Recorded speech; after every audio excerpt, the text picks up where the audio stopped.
வாழ்க வையகம், வாழ்க வையகம், வாழ்க வளமுடன். குரு புகழ் வாழ்க, குருவே துணை. குருவின் திருவடி சரணம், குருவின் மலரடி போற்றி. அன்பார்ந்த சிந்தனையாளர்களே, அறிஞர் பெருமக்களே, இந்த அற்புதமான காலை வேளையிலே ஆன்மா தூய்மை பெறுவதற்கு 8 படிகள். அந்த 8 படிகளிலே கடந்த 4 மாதங்களாக 4 படிகளை நாம் கடந்திருக்கின்றோம். முதல் படியாக சுவாசத்தை முறைப்படுத்துதல் என்கின்ற படி கடந்து, இரண்டாவது படியாக உடற்பயிற்சி ஆசனம் என்கின்ற படியை கடந்து, மூன்றாவது படியாக கடவுளிடம் உன்னை ஒப்படைத்தல் என்கின்ற ஒரு படியை கடந்து, நான்காவது படியாக சுய ஆராய்ச்சி என்கின்ற ஒரு படியை கடந்து, இன்று 5வது படியிலே பற்றிலிருந்து விடுபடுதல் என்கின்ற ஒரு அற்புதமான 5வது படி செல்வதற்கு செவிமடுக்க வந்திருக்கின்ற அத்தனை வேதாத்திரிய விருட்சங்களையும் மீண்டும் ஒரு முறை இருகரம் கூப்பி சிரம் தாழ்த்தி வருக வருக என்று அத்தனை மெய்யன்பர்களையும் வரவேற்று, எல்லா அன்பர்களுக்கும் இறை அருளும் குரு அருளும் சூட்சுமமாக எழுந்தருளி எல்லா வளங்களும் அருளும் நலமும் வளமும் அளிக்கட்டும். வாழ்க வளம். அன்பர்களே, நாம கடந்த 4 பகுதிகளாக இந்த பகுதியை பற்றி நாம சிந்திச்சிட்டு இருக்கிறோம். நாம இப்ப இன்னைக்கு 5வது பகுதி, இந்த பற்றிலிருந்து விடுபடுத்தல். முதல்ல பற்றிலிருந்து விடுபடுதல் அப்படின்னு சொல்லும் பொழுது, பற்று அப்படின்னா என்ன, அந்த பற்று எதனோடு சம்பந்தப்பட்டது என்பதை தெரிந்து கொள்ளாமல் நம்மளால பற்றிலிருந்து விடுபட முடியுமான்னா பற்றிலிருந்து விடுபட முடியாது. முதல்ல பற்று என்பது என்னன்னு கேட்டீங்கன்னா, மனம் சம்பந்தப்பட்டது இந்த பற்று. அப்போ பற்றிலிருந்து விடுபடுவது எப்படின்னா, பற்றிலிருந்து விடுதலை அப்படின்னு சொன்னா, விடுதலைன்னா என்ன? அடுத்த ஒரு கேள்வி. விடுதலை என்பது எதை குறிக்கும்னா, நேரா யோகத்துல விடுதலை என்பது பொதுவா சொல்றது பல விஷயங்களை குறிக்கும். ஆனால் யோகத்துல விடுதலை என்பது முக்தி என்பது பொருள், யோகத்தை பொறுத்த வரைக்கும்.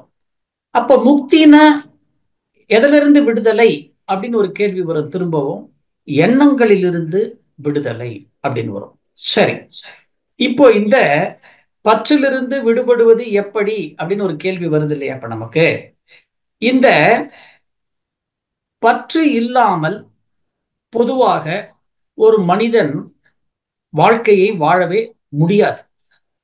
வரலாறுகள், சான்றுகள், இதிகாசங்கள், புராணங்கள், ஏன் வேதங்கள் கூட எந்த ஒரு மனிதனும் பற்று இல்லாமல் தன்னுடைய வாழ்க்கையை நடத்த முடியாது என்பது உலகத்தினுடைய இயல்பு மற்றும் யதார்த்தமான நிலை என்று எல்லா உபதேசங்களும் சொல்கிறது. இப்ப அந்த வகையில் இருக்கும் பொழுது, இந்த ஆன்மா தூய்மை பெறறதுக்கு எதுக்கு நான் பற்றிலிருந்து விடுபடணும்? அப்ப பற்றிலிருந்து நான் விடுபட்டுட்டேன்னா எனக்கு இந்த ஆன்மா தூய்மை அடைஞ்சிருமா அப்படின்னு கேட்டீங்கன்னா, இந்த பற்று நமக்கு முதலால் எதனால ஏற்படுகிறதுன்னு கேட்டீங்கன்னா, நம்ம கூட இருக்கிற, நம்ம பிறந்ததிலிருந்து நம்ம கூட இருக்கிற அந்த ஒரு வாசனைனால தான் இந்த பற்று நமக்கு ஏற்படுகிறது. அப்ப இந்த பற்றை நான் என்ன பண்ணணும் அப்படின்னு அடுத்த ஒரு கேள்வி எழுகிறது. இப்போ இந்த மனம் அப்படின்னு எடுத்துக்கிட்டீங்கன்னா, இந்த மனம் எப்பவுமே மனதனுடைய தன்மை என்னன்னு கேட்டீங்கன்னா, ஏதாவது ஒன்றை பற்றி கொண்டிருக்கும். நம்ம நடைமுறை வாழ்க்கையில இப்பயே கூட நம்ம பார்க்கலாம். இப்ப அடுத்த ஒரு 1.5 மணி நேரமோ 2 மணி நேரமோ இந்த மனம் இந்த வகுப்பை, இந்த சிந்தனை விளக்கத்தை, இந்த கேள்வி பதில் நிகழ்ச்சியை பற்றி கொண்டிருக்கும். 1 மணிக்கு பிறகு உணவு பற்றி கொண்டிருக்கும். ஒரு 3 மணிக்கு பிறகு ஒரு சிறிய உறக்கத்தை பற்றி கொண்டிருக்கும். 5 மணிக்கு பிறகு ஒரு சிறிய சிற்றுண்டியை பற்றி கொண்டிருக்கும். இரவு உணவோடு பற்றி கொண்டிருக்கும்.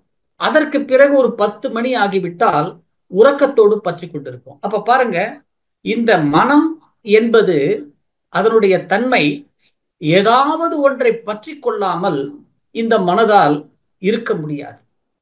அப்போ இந்த மனம் ஏதாவது ஒன்றை பற்றி கொள்கிறது என்றால் என்ன பொருள்? மனசுல எண்ணம் உதித்து விட்டது என்பது பொருள்.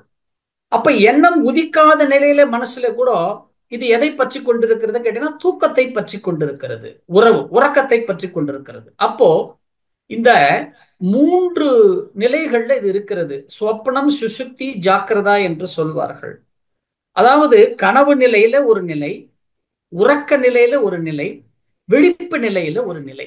அப்ப இந்த 3 நிலைகளிலும் இந்த மனம் ஏதாவது ஒன்றை பற்றி கொண்டுத்தான் இருக்கிறது. அப்போ மனதால் ஒன்றை பற்றாமல் இருக்க முடியாது.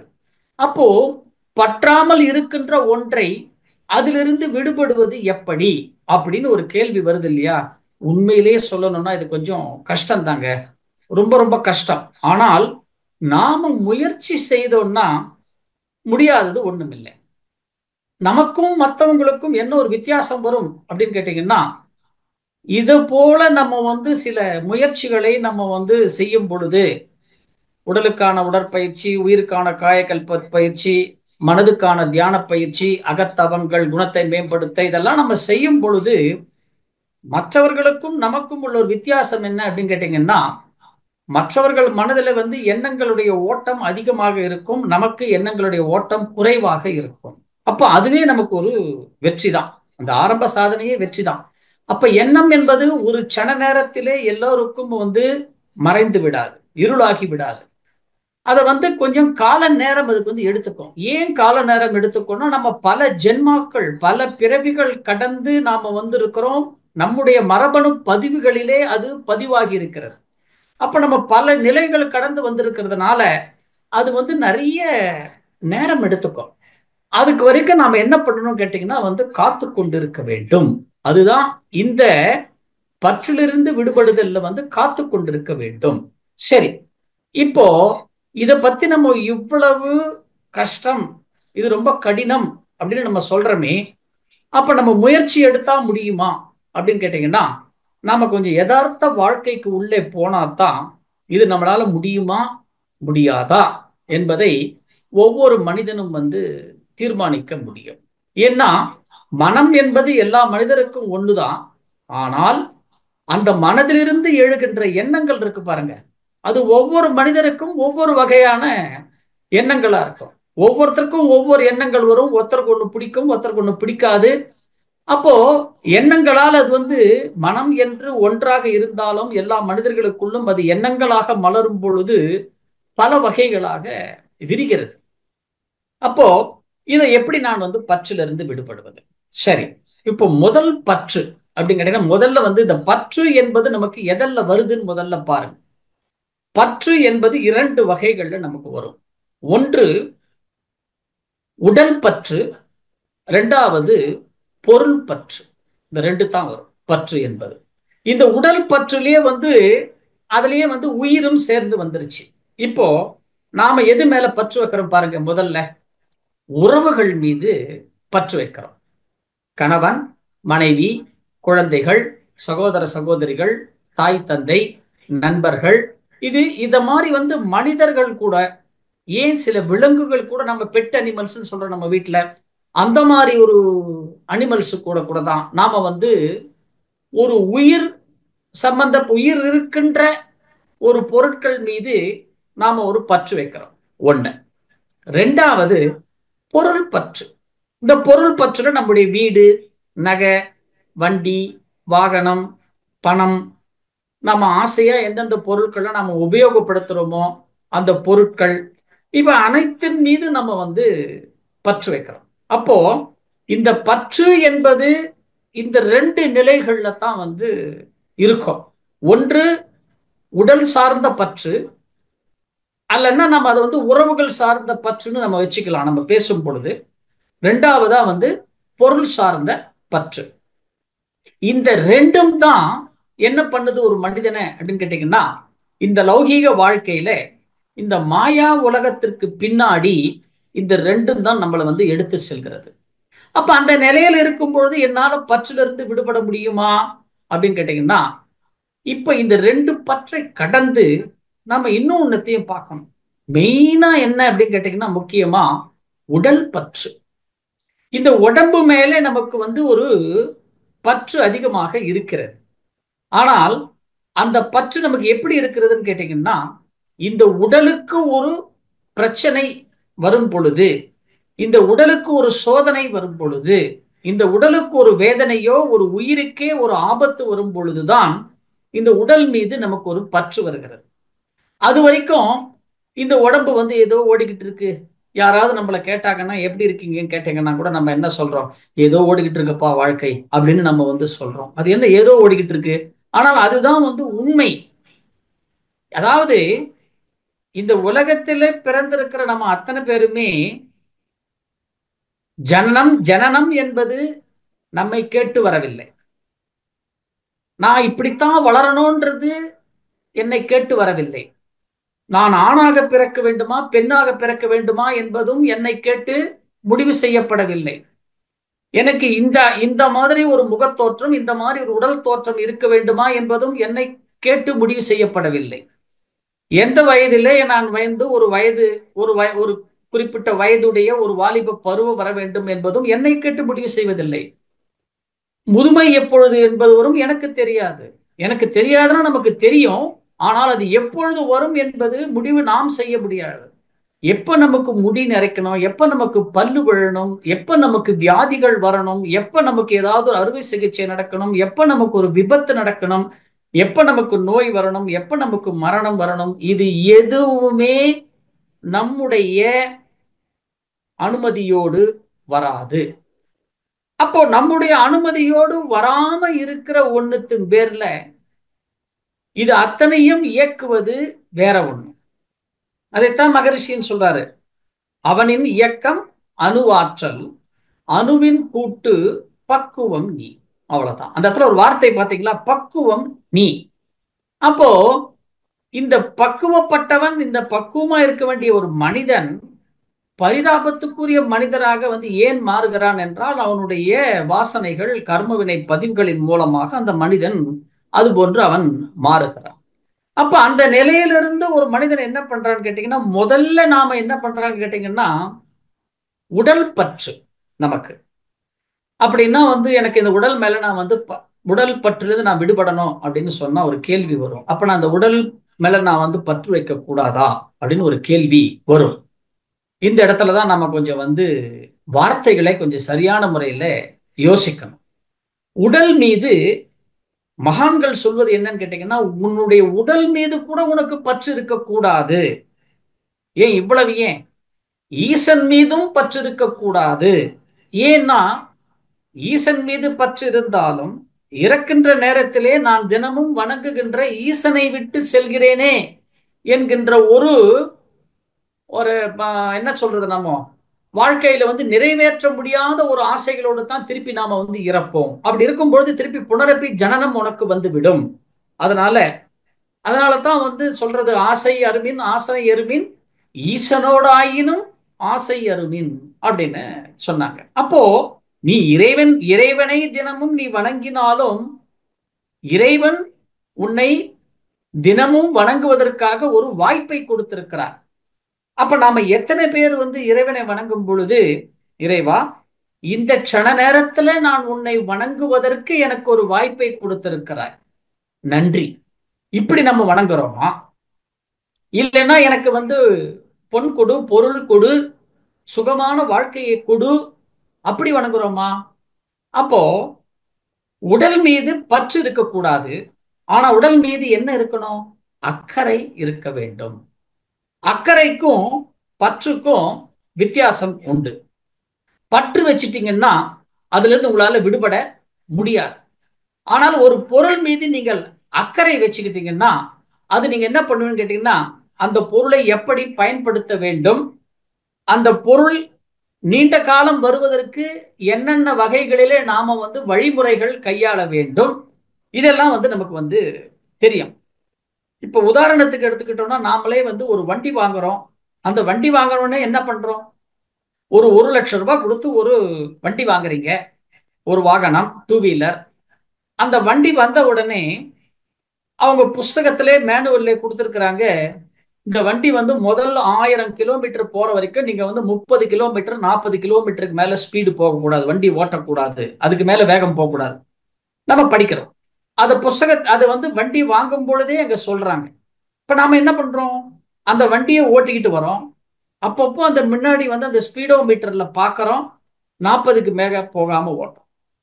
அடுத்தது அவங்க என்ன சொல்றாங்க, ஒரு மாசத்துக்குள்ள நீங்க 1000 கிலோமீட்டர் ஓட்டினாலும் ஓட்டலைனாலும் வண்டியை வந்து 30 நாளுக்குள்ள வண்டி எடுத்துன்னு வந்து நீங்க வந்து இங்க வந்து சர்வீஸ் பண்றதுக்கு விட்டுருங்க அப்படின்னு சொல்றாங்க. அப்ப நம்ம என்ன பண்றோம், கரெக்டா 30வது நாள் என்னைக்கு வருதுன்னு பார்த்துக்கிட்டு அந்த வண்டி எடுத்து போய் சர்வீஸ் போடுறோம். அப்ப இதுக்கு பேர்லாம் என்னதுங்க, இதுக்கு பேர் தான் வந்து அக்கறை. அப்ப அந்த அக்கறைன்னா என்ன, எந்த பொருளாக இருந்தாலும், அது உறவாக இருந்தாலும் பொருளாக இருந்தாலும், அதை நாம் பயன்படுத்தும் பொழுது எப்படி பயன்படுத்த வேண்டும், எந்த முறையில் பயன்படுத்த வேண்டும், அந்த பொருளில் இருந்து நான் எந்தெந்த விஷயங்களை என்னுடையதாக சமுதாயத்திற்கும் நன்மை உடையதாக ஆக்கிக் கொள்ள வேண்டும், இதுக்கு பேர் தான் வந்து அக்கறை.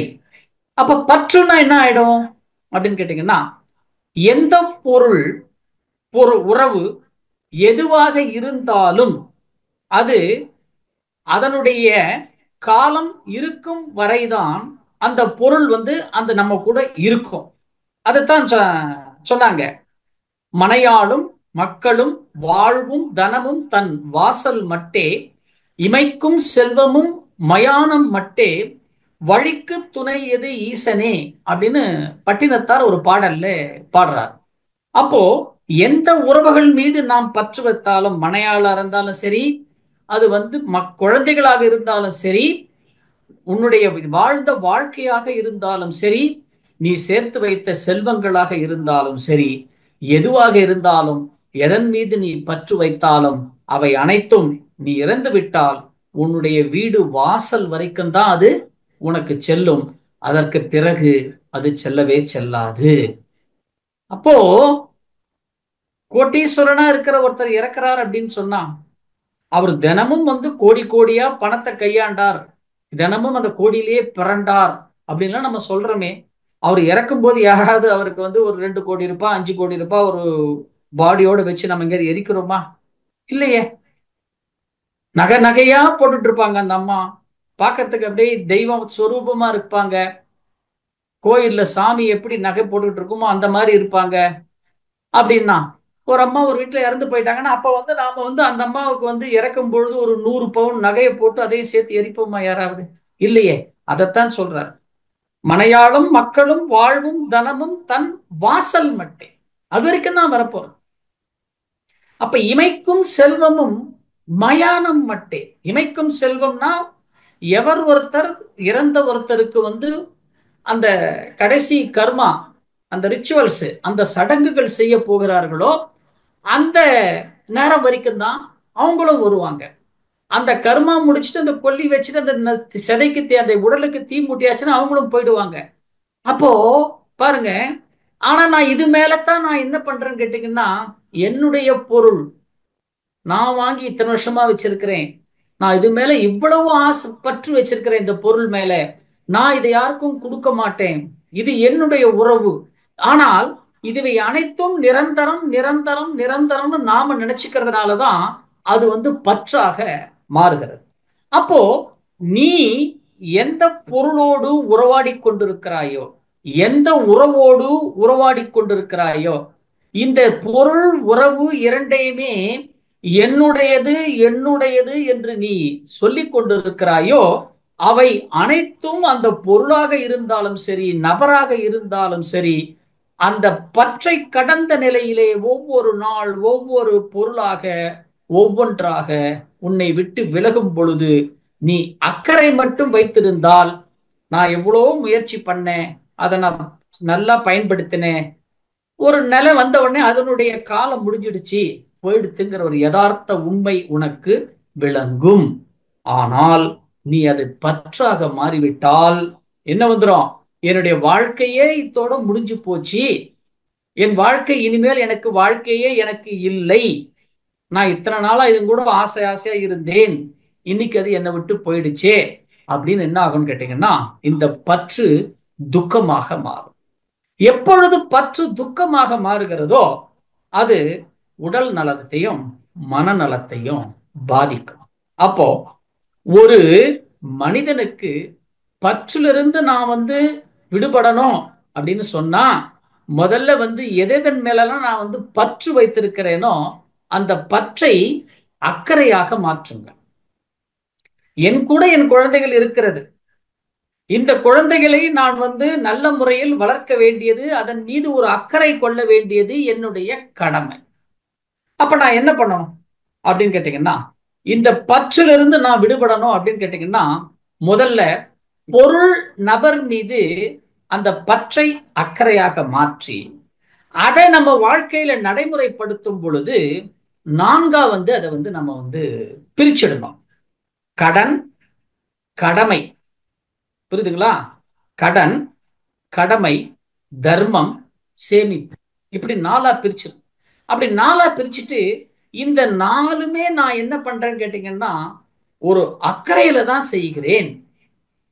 என்னுடைய கடமையை செய்கிறேன். சமுதாயத்துல ஒரு பிறவி எனக்கு இறைவன் கொடுத்ததே அந்த பிறவியினுடைய நோக்கத்தை நான் சரியான முறையில செய்கிறேன். இப்ப கடன் அப்படின்னு சொன்னா தாய் தந்தைக்கு நாம செய்ய வேண்டியது, பெற்றோர்களுக்கு, மூத்தோர்களுக்கு, குடும்பத்துல பெற்றோர்கள் அவர்கள் கடந்த நிலையில அதுக்கு மேல இருக்கிற மூத்தோர்களுக்கு, தாத்தா பாட்டி இருப்பாங்க, வயசானவங்க இருப்பாங்க, கொள்ளு தாத்தா கொள்ளு பாட்டி இருப்பாங்க. அது மாதிரி அவர்கள் இல்லாமல் நாம இல்லை. அப்ப நாம அவங்களுக்கு என்ன பண்ணணும்? கடன் பட்டு இருக்கிறோம். அதுதான் கடன்.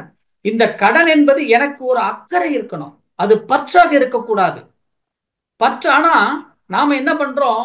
நான் எவ்வளவு அன்பு உங்க மேல நான் வச்சிருக்கேன் தெரியுமா அப்படின்னு ஒரு கேள்வி கேட்கிறோம். அப்ப அந்த அன்பு, நாம வைக்கிற அன்பு எப்படி இருக்குன்னு கேட்டீங்கன்னா ஒரு எதிர்பார்ப்போடு இருக்கிற ஒரு அன்பாக இருக்கிறது. அப்போ இப்ப நான் உங்ககிட்டயே ஒரு கேள்வி கேட்கிறேன். உங்க குழந்தைகள் மீது நீங்க அன்பு ரொம்ப வச்சிருக்கிறீங்களா அப்படின்னு ஒரு கேள்வி கேட்கிறேன். ஆமாங்க அப்படின்னா, எவ்வளவு அன்பு வச்சிருக்கீங்க? இவ்வளவு அன்பு வச்சிருக்கிறீங்களா? இல்ல இவ்வளவு அன்பு வச்சிருக்கிறீங்களா அப்படின்னு ஒரு கேள்வி கேட்கிறேன். நான் நிறைய அன்பு வச்சிருக்கிறேன் குழந்தைகள் மேல. சரி, இப்போ உதாரணத்துக்கு உங்க குழந்தை நீங்க உங்க குழந்தைகிட்ட ஒரு விஷயத்த சொல்றீங்க. அந்த குழந்தை அந்த விஷயத்தை செய்யல. இப்ப செய்யலன்னு உடனே நீங்க என்ன பண்றீங்க? அந்த குழந்தைகிட்ட நீங்க என்ன பண்றீங்க? நான் உனக்கு எதுல குறை வச்சேன்? நீ கேட்ட சுடிதார் உனக்கு வாங்கி கொடுக்கலையா? நீ கேட்ட ஜீன்ஸ் பேண்ட் உனக்கு வாங்கி கொடுக்கலையா? நீ கேட்ட அந்த கேம் வாங்கி கொடுக்கலையா? நீ கேட்ட அந்த சினிமாவுக்கு ஒன்று அழைச்சிட்டு போலையா? நீ கேட்ட சைக்கிள் வாங்கி கொடுக்கலையா? நீ கேட்ட செல்போன் வாங்கி கொடுக்கலையா? இவ எல்லாம் நான் உங்களுக்கு கொடுத்தேன்ல.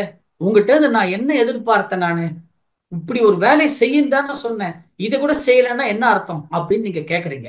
அப்ப கொஞ்சம் உங்களுக்குள்ள ஒரு கேள்வி கேட்டு பாருங்க. அப்ப நான் இவ்வளவு நேரம் நான் என் குழந்தை மேல, உறவுகள் மேல இவ்வளவு அன்பு வச்சிருந்தேன்னு சொல்றேனே, இந்த அன்பு என்ன அன்பு? நீ அவர்களிடம் பற்று என்று பேசி அவர்களிடம் ஒன்றை நீ எதிர்பார்க்கிற. அப்போ நீ எதிர்பார்க்கிற அந்த எதிர்பார்ப்புக்கு ஏமாற்றம் வராத வரைக்கும் அந்த அன்பு பற்றாகவே, பற்றுனா ஒரு எதிர்பார்ப்பு இருக்கும், எக்ஸ்பெக்டேஷன் இருக்கும். அந்த எதிர்பார்ப்போடவே அது போய்கிட்டு இருக்கும். ஒரு நாள் உன்னுடைய கர்மவினை பதிவுகளின்படி உன்னுடைய மனம் இன்று நோக வேண்டும் என்று விதி இருந்தால் அது என்ன பண்ணும்? அந்த கர்மா ஒரு காரண காரியத்தை, ஒரு நிகழ்வை உருவாக்கும் உன்னுடைய வாழ்க்கையில. அப்படி உருவாக்கும் பொழுது ஒரு செயலை நாம செய்யணும் அவங்ககிட்ட சொல்லும் பொழுது அது செயலிடும் பொழுது இது மாதிரி வார்த்தைகளாக வரும். இப்போ ஒரு கேள்வி கேளு. இப்போ உங்க மனசுகிட்ட ஒரு கேள்வி கேளுங்க. அப்போ நான் இத்தனை நாளா இது மேல இவ்வளவு ஒரு பற்று வச்சிருந்தனே, இது ஒரு நிமிஷத்துல இந்த பற்று இப்படி விட்டுட்டு போகுதே. அப்ப நான் இது மேல நான் வச்சிருந்த அன்பு என்ன, இப்ப நான் இவ்வளவு எதிர்பார்த்தனே அப்படின்னு சொல்லும் பொழுதுதான் நமக்கு உண்மையிலேயே ஒரு விஷயம் தெரியும். நாம இத்தனை நாளா வச்சது உண்மையான பற்று, உண்மையான அன்பு அல்ல. ஏன்னா ஒரு எதிர்பார்ப்போடு கூடிய ஒரு பற்றை நாம் இத்தனை நாளா இந்த உறவுகள் மேல நான் வச்சிருக்கிறேன். அந்த உறவுகள் கிட்ட இருந்து எனக்கு ஒரு ஏமாற்றம் எனக்கு வரும் பொழுது அந்த ஏமாற்றத்தை என்னால் தாங்கிக் கொள்ள முடியவில்லை. ஏன்? இந்த மனசு எல்லாவற்றையுமே இன்பமாக, மனம் என்பது, மனதுக்கு இன்னொரு பேர் என்ன கேட்டீங்கன்னா சுகம் அப்படின்னு பேர். இந்த மனசுக்கு சுகம் அப்படின்னு பேர். மனசுக்கு இன்னொரு பேர் சாந்தி, சௌக்கியம் அப்படின்னு சொல்லுவாங்க. அதை தான் சொல்லுவாங்க வேதத்திலேயே சொல்லும் பொழுதே. இந்த சொர்க்கம் நரகத்தை பத்தி சொல்லும் பொழுதே சொல்லுவாங்க. அப்ப சொர்க்கம்னா என்ன அப்படின்னு வேதத்துல கேட்கும்போது, ஒரு சுகபிரம்ம மகரிஷி கிட்ட ஒருத்தர் கேள்வி கேட்கும் பொழுது அப்ப அவர் சொல்றாரு, அது உபதேசத்தை சொல்றாரு, மனம் பிரீத்திகரம் சொர்க்கம், மனம் துக்ககரம் நரகம் அப்படிங்கிறார். அப்படின்னா என்ன அர்த்தம்? மனம் பிரீத்திகரம், பிரீத்திகரம் இந்த மனசு எப்போல்லாம் நீ எதனோடலாம் உறவாடி கொண்டிருக்கின்ற பொருளாக இருந்தாலும் சரி, நபராக இருந்தாலும் சரி, மனம் ஒரு அன்போ, ஒரு லவ் அப்ரோச், ஒரு அன்பான அணுகுமுறையோடு இந்த மனம் எப்பொழுதெல்லாம் இருக்கிறதோ அதுதான்ப்பா உண்மையான சொர்க்கம். அப்போ இந்த எதெல்லாம் நீ இந்த அன்பா அணுகிட்டு அந்த அன்புல நீ ஒரு எதிர்பார்ப்புல ஏமாற்றம் வந்துருச்சுன்னா அது துக்கமா மாறுது பாருங்க, அதுதான் நரகம் அப்படிங்கிறார். அப்போ இந்த மனசு என்ன பண்றது? இன்பத்தை நாடுகிறது, இன்பத்தை நாடுகிறது. அந்த மனசு இன்பத்தை நாடும் பொழுது என்ன பண்ணுது கேட்டீங்கன்னா, இந்த மனசுல இன்பத்தை நாட நாட நாட நாட மனசுல என்ன பண்ணும், இந்த இன்பம் எதனால வருதுன்னு ஒரு பாருங்க. இந்த பற்றுல எண்ணங்கள் வந்தாதான். மனம் சொன்னாலே என்ன அர்த்தம்? எண்ணங்களின் தொகுப்பு மனம் அப்படின்னு நம்ம சொல்றோம். ஆனா உண்மையிலேயே எண்ணங்களின் தொகுப்பு அப்படின்னு சொல்லும்போது நம்மளால அதை ஒரு உதாரணத்தை கொடுக்க முடியாது. ஆனா மகான்கள் அதை கூட உதாரணத்தை கொடுக்கிறார்கள். இப்போ நீங்க ஒரு கோவிலுக்கு போய் ஒரு சாமிக்கு உள்ள பூக்கடையில பூ வாங்குறீங்க, சாமிக்கு பூ வாங்குறீங்க. அந்த பூக்கடையில ஒரு மல்லிகை பூ இருக்கு, அப்புறம் பல பூக்களால் தொகுக்கப்பட்ட ஒரு பூ இருக்கு, அது பேர் நம்ம கதம்பம் அப்படின்னு நம்ம சொல்லுவோம். அந்த மல்லிகை பூ ரொம்ப வாடி இருக்கு, இந்த கதம்பம் பூ ரொம்ப ஃப்ரெஷ்ஷா இருக்கு அந்த கடையில. நீங்க உடனே என்ன பண்ணுவீங்க? நாம இறைவனுக்கு வாங்கிட்டு போறோம் அந்த பூவை. அப்ப இறைவனுக்கு வாங்கி போற பூ ரொம்ப வாடி இருக்க கூடாது. அப்ப அந்த பூ ஃப்ரெஷ்ஷா இருக்கிற பூவா இருக்கணும் அப்படின்னு சொல்லிட்டு நாம என்ன பண்றோம்? கதம்பம் பூ 2 முழம் கொடுப்பா அப்படின்னு அந்த பூக்கடைக்காரர்கிட்ட நம்ம கேட்கிறோம். அப்ப அந்த கதம்பம் பூ வாங்கிட்டு உள்ள போய் சாமி தரிசனம் பண்ணிட்டு வரோம். இப்ப உங்களுக்குள்ள ஒரு கேள்வி கேளுங்களேன். இறைவனுடைய படைப்புல மல்லிகை பூன்னு ஒரு பூ இருக்கிறது, ஆனால் இறைவனுடைய படைப்புல இந்த கதம்பம்னு ஒரு பூ இருக்கிறதா அப்படின்னு ஒரு கேள்வி கேட்டு பாருங்க. ஒரு சின்ன குழந்தையை கேட்டோட விட சொல்லிட்டோம், கதம்பம்னு ஒரு பூவே இல்லையே. கனகாம்பரம்னு ஒரு பூ இருக்கு, மல்லிகைப்பூன்னு ஒரு பூ இருக்கு, செம்பருத்தின்னு ஒரு பூ இருக்கு, ஆனா கதம்பம்னு ஒரு பூ இல்லையே அப்படின்னு நம்ம குழந்தைகள் கூட தெரியும். அப்ப நீங்க யாராவது கேளுங்களேன், அப்ப கதம்பம்னா என்ன அப்படின்னு கேட்டீங்கன்னா, பல மலர்களின் தொகுப்பு கதம்பம் அப்படின்னு சொல்லுவாங்க. இப்ப அப்படியே உங்களுக்குள்ள வாங்க, பல மலர்களின் தொகுப்பு கதம்பம்னா பல எண்ணங்களின் தொகுப்பு தான் மனம். அப்ப பல எண்ணங்கள் ஒண்ணு சேரும். அந்த பல எண்ணங்கள் ஒண்ணு சேரும் பொழுது இந்த மனம் என்ன பண்ணும் கேட்டீங்கன்னா, மனம் எப்பவுமே மனதனுடைய சுபாவம் மனம் சுகத்தை நாடும். அப்ப இந்த மனம் சுகத்தை நாடும் பொழுது அதனுடைய சுபாவம் அதுதானே. அப்போ ஒண்ணு இல்லைங்க, ஒரு சிம்பிளா ஒண்ணு சொல்றேங்க. இப்ப இந்த ப்ரோக்ராம் முடிஞ்ச உடனே நீங்களே போய் ஒரு கடவுள்கிட்டயோ, ஏன் மகரிஷி கூட தான் ஒரு போய், குருவே குருவே, இந்த நிமிஷத்திலிருந்து எனக்கு தினமும் ஒரு 20 துக்கத்தை கொடு, எனக்கு நிறைய துக்கத்தை கொடு, நான் அந்த துக்கத்துல நான் நிறைய கஷ்டப்படணும். இப்படி யாராவது கேட்போமா? யாராவது ஒருத்தராவது நம்ம கேட்போமா? நாம யாராவது எனக்கு துக்கத்தை கொடுன்னு நம்ம கடவுள்கிட்ட வேண்டுவோமா? வேண்ட மாட்டோம். ஏன்? எது வேண்டுகிறது? மனம்தான் வேண்டுகிறது. அப்ப மனதனுடைய தன்மை என்ன? மனம் எப்பொழுதும் சுகத்தை நாடும். அப்போ நீ இறைவனிடம் வேண்டும் பொழுது நீ வேண்டுகிறாயா, உன்னுடைய மனம் வேண்டுகிறதா? ஒரு கேள்வி கேட்டு பாருங்க. அப்ப கேட்கும் பொழுது மனம்தான் வேண்டுகிறது. அப்ப மனதனுடைய சுபாவம் என்ன? இது எப்பவுமே ஆனந்தமா இருக்கணும் அப்படின்னு தான் இது வேண்டும் அப்படின்னு இந்த மனசு சொல்லும். அப்ப இது ஆனந்தமா இந்த மனசு இருக்குது, இருக்கணும் அப்படின்னு சொன்னா அப்ப என்ன வரணும்? ஆனா அந்த மனசுல இருந்து வர எண்ணங்கள் மூலியமா வருகின்ற விடை நமக்கு எப்படி வருதுங்க? இன்பமும் வருது, துன்பமும் வருது. கோயிலுக்கு போயிட்டு வந்தாங்க, இன்பமா இருக்குங்க. கோயிலுக்கு போனோன்ற ஒரு எண்ணம் வந்தது, இன்பம். அப்புறம் என்ன பண்றீங்க? கடைக்கு போனங்க, இந்த பஸ்ல ஏறினங்க, கூட்டம் அப்படியே புழிஞ்சு எடுத்துட்டாங்க. சூப்பர் மார்க்கெட்டுக்கு போனங்க, கியூல நின்று பில் போறதுக்கு 2 மணி நேரம் ஆயிடுச்சுங்க. உடம்பே டயர்ட் ஆயிடுச்சுங்க. அப்ப கடைக்கு போகணும்ன்ற ஒரு எண்ணம் வந்தது, அதில் வந்த விளைவு ஒரு துன்பம். கோவிலுக்கு போகணும்ன்ற ஒரு எண்ணம் வந்தது, அதில் வந்ததன் விளைவு இன்பம். அப்ப ரெண்டுமே ஒரே மனதிலிருந்து வருகிறது, ரெண்டுமே எண்ணமாக மலர்கிறது. அந்த ரெண்டுமே எண்ணமாக மலரும் பொழுது ஒன்னு இன்பத்தை கொடுக்கிறது, மற்றொன்று துன்பத்தை கொடுக்கிறது. அப்போ இன்பத்தை கொடுக்கின்ற ஒரு நிலை மனதுக்கு வரும் பொழுது மீண்டும் மீண்டும் இன்பத்தையே நாடி நம் மனம் செல்கிறது. அந்த இன்பத்தை நாடியே நம் மனம் செல்லும் பொழுது அது பற்றோடு உன்னை இணைக்கிறது. சரி, இப்போ மனசுல திடீர்னு ஒரு துன்பம் வருது. இப்போ துன்பம் வந்தவனே மனசு என்ன பண்ணும்? இவ்வளவு நேரம் எந்த மனம் இன்பத்தை நாடுகின்ற எண்ணங்களாக மலர்ந்ததோ, இப்பொழுது உனக்கு ஒரு துன்பம் வந்தவுடன் இந்த துன்பத்தை எப்படி போக்க வேண்டும் என்கின்ற ஒரு எண்ணம் மலர்கிறது. அப்ப ரெண்டுத்தினுடைய விடை என்ன நாம இப்போ பார்க்கிறோம். எனக்கு இன்பம் வந்தாலும் இன்பமான எண்ணங்களும், அந்த இன்பமே ஒரு சில நேரத்திலே துன்பமாக வரும் பொழுது துன்பத்தை போக்குகின்ற ஒரு எண்ணமும் எனக்கு வருகிறது. மனம் என்பது இன்பத்தின் இருப்பிடம், மனம் என்பது ஆனந்தத்தின் இருப்பிடம். மனம் என்றால் சுகம்.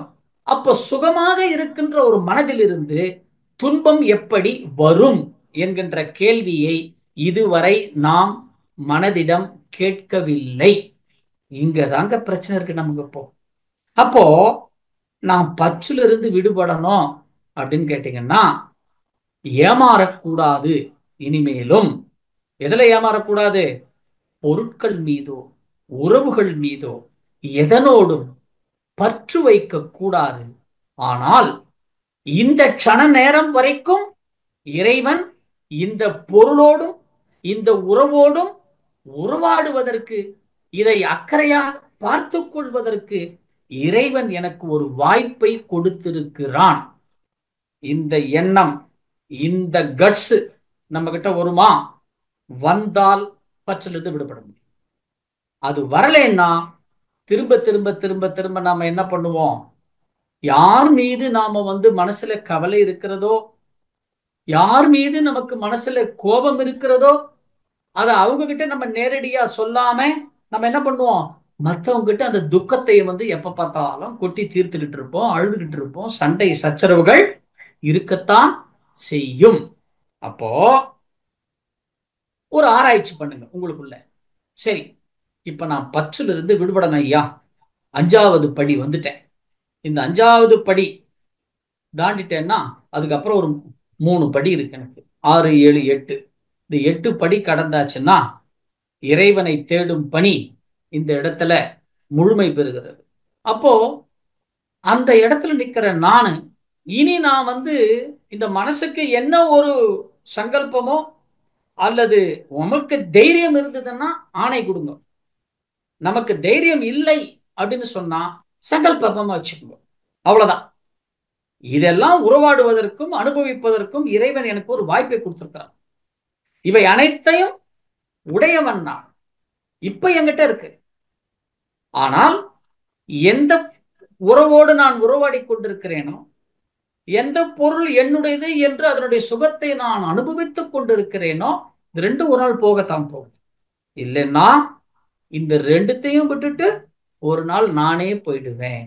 இதுதான் இந்த பற்றிலிருந்து விடுதலை கிடைக்கணும்னா, பற்றிலிருந்து நாம விடுபடணும் அப்படின்னா, அந்த பற்று நமக்கு அக்கறையா மாறணும்னா முதல் ஸ்டெப்பு என்ன பண்ணணும்? இந்த மனசிலிருந்து வர்ற எண்ணங்கள் அனைத்தும் இன்பம் துன்பத்தை கொடுக்கிறது. மனம் என்பது இன்பத்தின் ஆனந்தத்தின் இருப்பிடம், சுகத்தின் இருப்பிடமாச்சே. அதுல துன்பம் வரலாமா? வரக்கூடாது. அப்ப துன்பம் அதுல வரக்கூடாது அப்படின்னு சொன்னா நான் என்ன பண்ணணும்? இந்த எண்ணம் எங்கிருந்து வருதுன்னு பாரு. நாம என்ன பண்றோம் அப்படின்னு கேட்டீங்கன்னா, இந்த எண்ணம் என்ன எண்ணமா வந்ததோ, எதன் எதன் மீது வந்ததோ அந்த இடத்துக்கு போயிடும். ஆனால் அந்த எண்ணம் உதிக்கின்ற இடத்துல நின்று நீங்க இத பார்த்தீங்கன்னா, நீங்க உங்களுக்குள்ள ஒரு கேள்வி வரும். அப்படின்னா, இது அத்தனையும் இங்கேருந்து தானே உதிக்கிறது. அப்போ எனக்கு துன்பம் இல்லாத ஒரு இன்பம் எனக்கு தேவை அப்படின்ற ஒரு நிலை நமக்கு ஒரு முடிவு நீங்க வருவீங்க. அந்த முடிவு எப்பொழுது நமக்கு வருகிறதோ, அந்த முடிவு எப்பொழுது நமக்கு வருகிறதோ அப்பவே உங்களுக்கு விடை கிடைக்கும். துன்பம் இல்லாத இன்பம் நீ வெளியே தேடினால் கிடைக்காது. நாம என்ன பண்றோம்? வெளியில தேடிட்டு இருக்கிறோம். சினிமா போனா இன்பமா, நண்பர்களை பார்த்தா இன்பமா, கோவில்ல போய் உட்கார்ந்துட்டு வந்தா இன்பமா, நண்பர்கள் உறவுகளோட வந்து சுற்றுலா போயிட்டு வந்தா இன்பமா. அப்போ நாம என்ன பண்றோம்? இன்பத்தை வெளியில தேடிட்டு இருக்கோம். அப்ப இன்பத்தை நீ வெளியில தேடினால் கிடைக்காது. அப்ப இன்பத்தை, அதாவது துன்பமே இல்லாத இன்பம் உனக்கு உள்ளே தேடினால்தான் அது கிடைக்கும். அப்ப எனக்கு உள்ளே அந்த இன்பத்தை நான், துன்பம் இல்லாத இன்பத்தை நான் தேட வேண்டும் என்றால் நான் என்ன பண்ணணும்? பற்றிலிருந்து விடுபட வேண்டும். இப்ப நான் பற்றிலிருந்து ஒரே நாள் நான் விடுபட முடியுமா? முடியாது. காலமாகும், ரொம்ப காலமாகும். நான் இவ்வளவு பற்று வச்சிட்டேனே, அப்ப இதுல இருந்து நான் எப்படி விடுபட முடியும் அப்படின்னு கேட்கலாம். ஏன்னா மகான்களுடைய வரலாறே அப்படித்தான் சொல்லுது. உபனிடத்துல ஒரு இடத்துல ஒரு மகானை பத்தி சொல்லுது. ஒரு மகான், முற்றும் பற்றை துறந்த ஒரு மகான், உலக வாசனிலிருந்து அத்தனையும் விடுபட்ட ஒரு மகான், எனக்கு இனிமேலும் வந்து நான் வந்து யாரையும் சந்திக்க விரும்பவில்லை அப்படின்னு சொன்ன ஒரு மகான். அவரு என்ன பண்ணாருன்னா, இனி எனக்கு வந்து இந்த உலக வியாபாரத்தோடைய தொடர்பு வேண்டாம் அப்படின்னு சொல்லிட்டு ஒரு ஜல நீருக்கு அடியில போய் உட்கார்ந்துகிட்டு தபஸ் பண்ணார். உபநிஷத்துல வருது இதெல்லாம். தபஸ் பண்ணார். அவர் தபஸ் பண்ணும் பொழுது ஆழ் அமைதியா இருக்கிற அந்த நீர்ல ஒரு சின்ன சலசலப்பு சத்தம் வரும். கண்ணை திறந்து பார்க்கிறார். பார்க்கும் பொழுது ஒரு வயசான மீன் ரெண்டு, கொஞ்சம் நடுத்தர வயதுடைய மீன் ரெண்டு, அதுக்கு பின்னாடி ஒரு அஞ்சாறு குட்டி குட்டி மீன்கள் எல்லாம் ஒன்னா ஒத்துமையா அழகா அப்படியே போறத பாக்குறாரு. அதை பார்த்த உடனே இந்த மீன்கள் பாரு எவ்வளவு ஒரு அழகா இருக்குது, வயசான மீன் ரெண்டு. மனசுல இவரு நினைச்சுக்கிறார், இது வந்து தாத்தா பாட்டியா இருக்கும், இது வந்து அம்மா அப்பாவா இருக்கும் அடுத்த லெவல், இது வந்து அவங்களுடைய குழந்தைகள் பேரன் பேத்திகளா இருக்கும். பாருங்களேன், ஒரு மீனுக்கு பாருங்களேன் எப்படி ஒரு கூட்டு குடும்பமா அழகா சந்தோஷமா இருக்குது அப்படின்னு சொல்லிட்டு ஒரு மனசு சிந்திக்க ஆரம்பிச்சு கண்ணை மூடினார். மறுநாளும் அதே சலசலப்பு.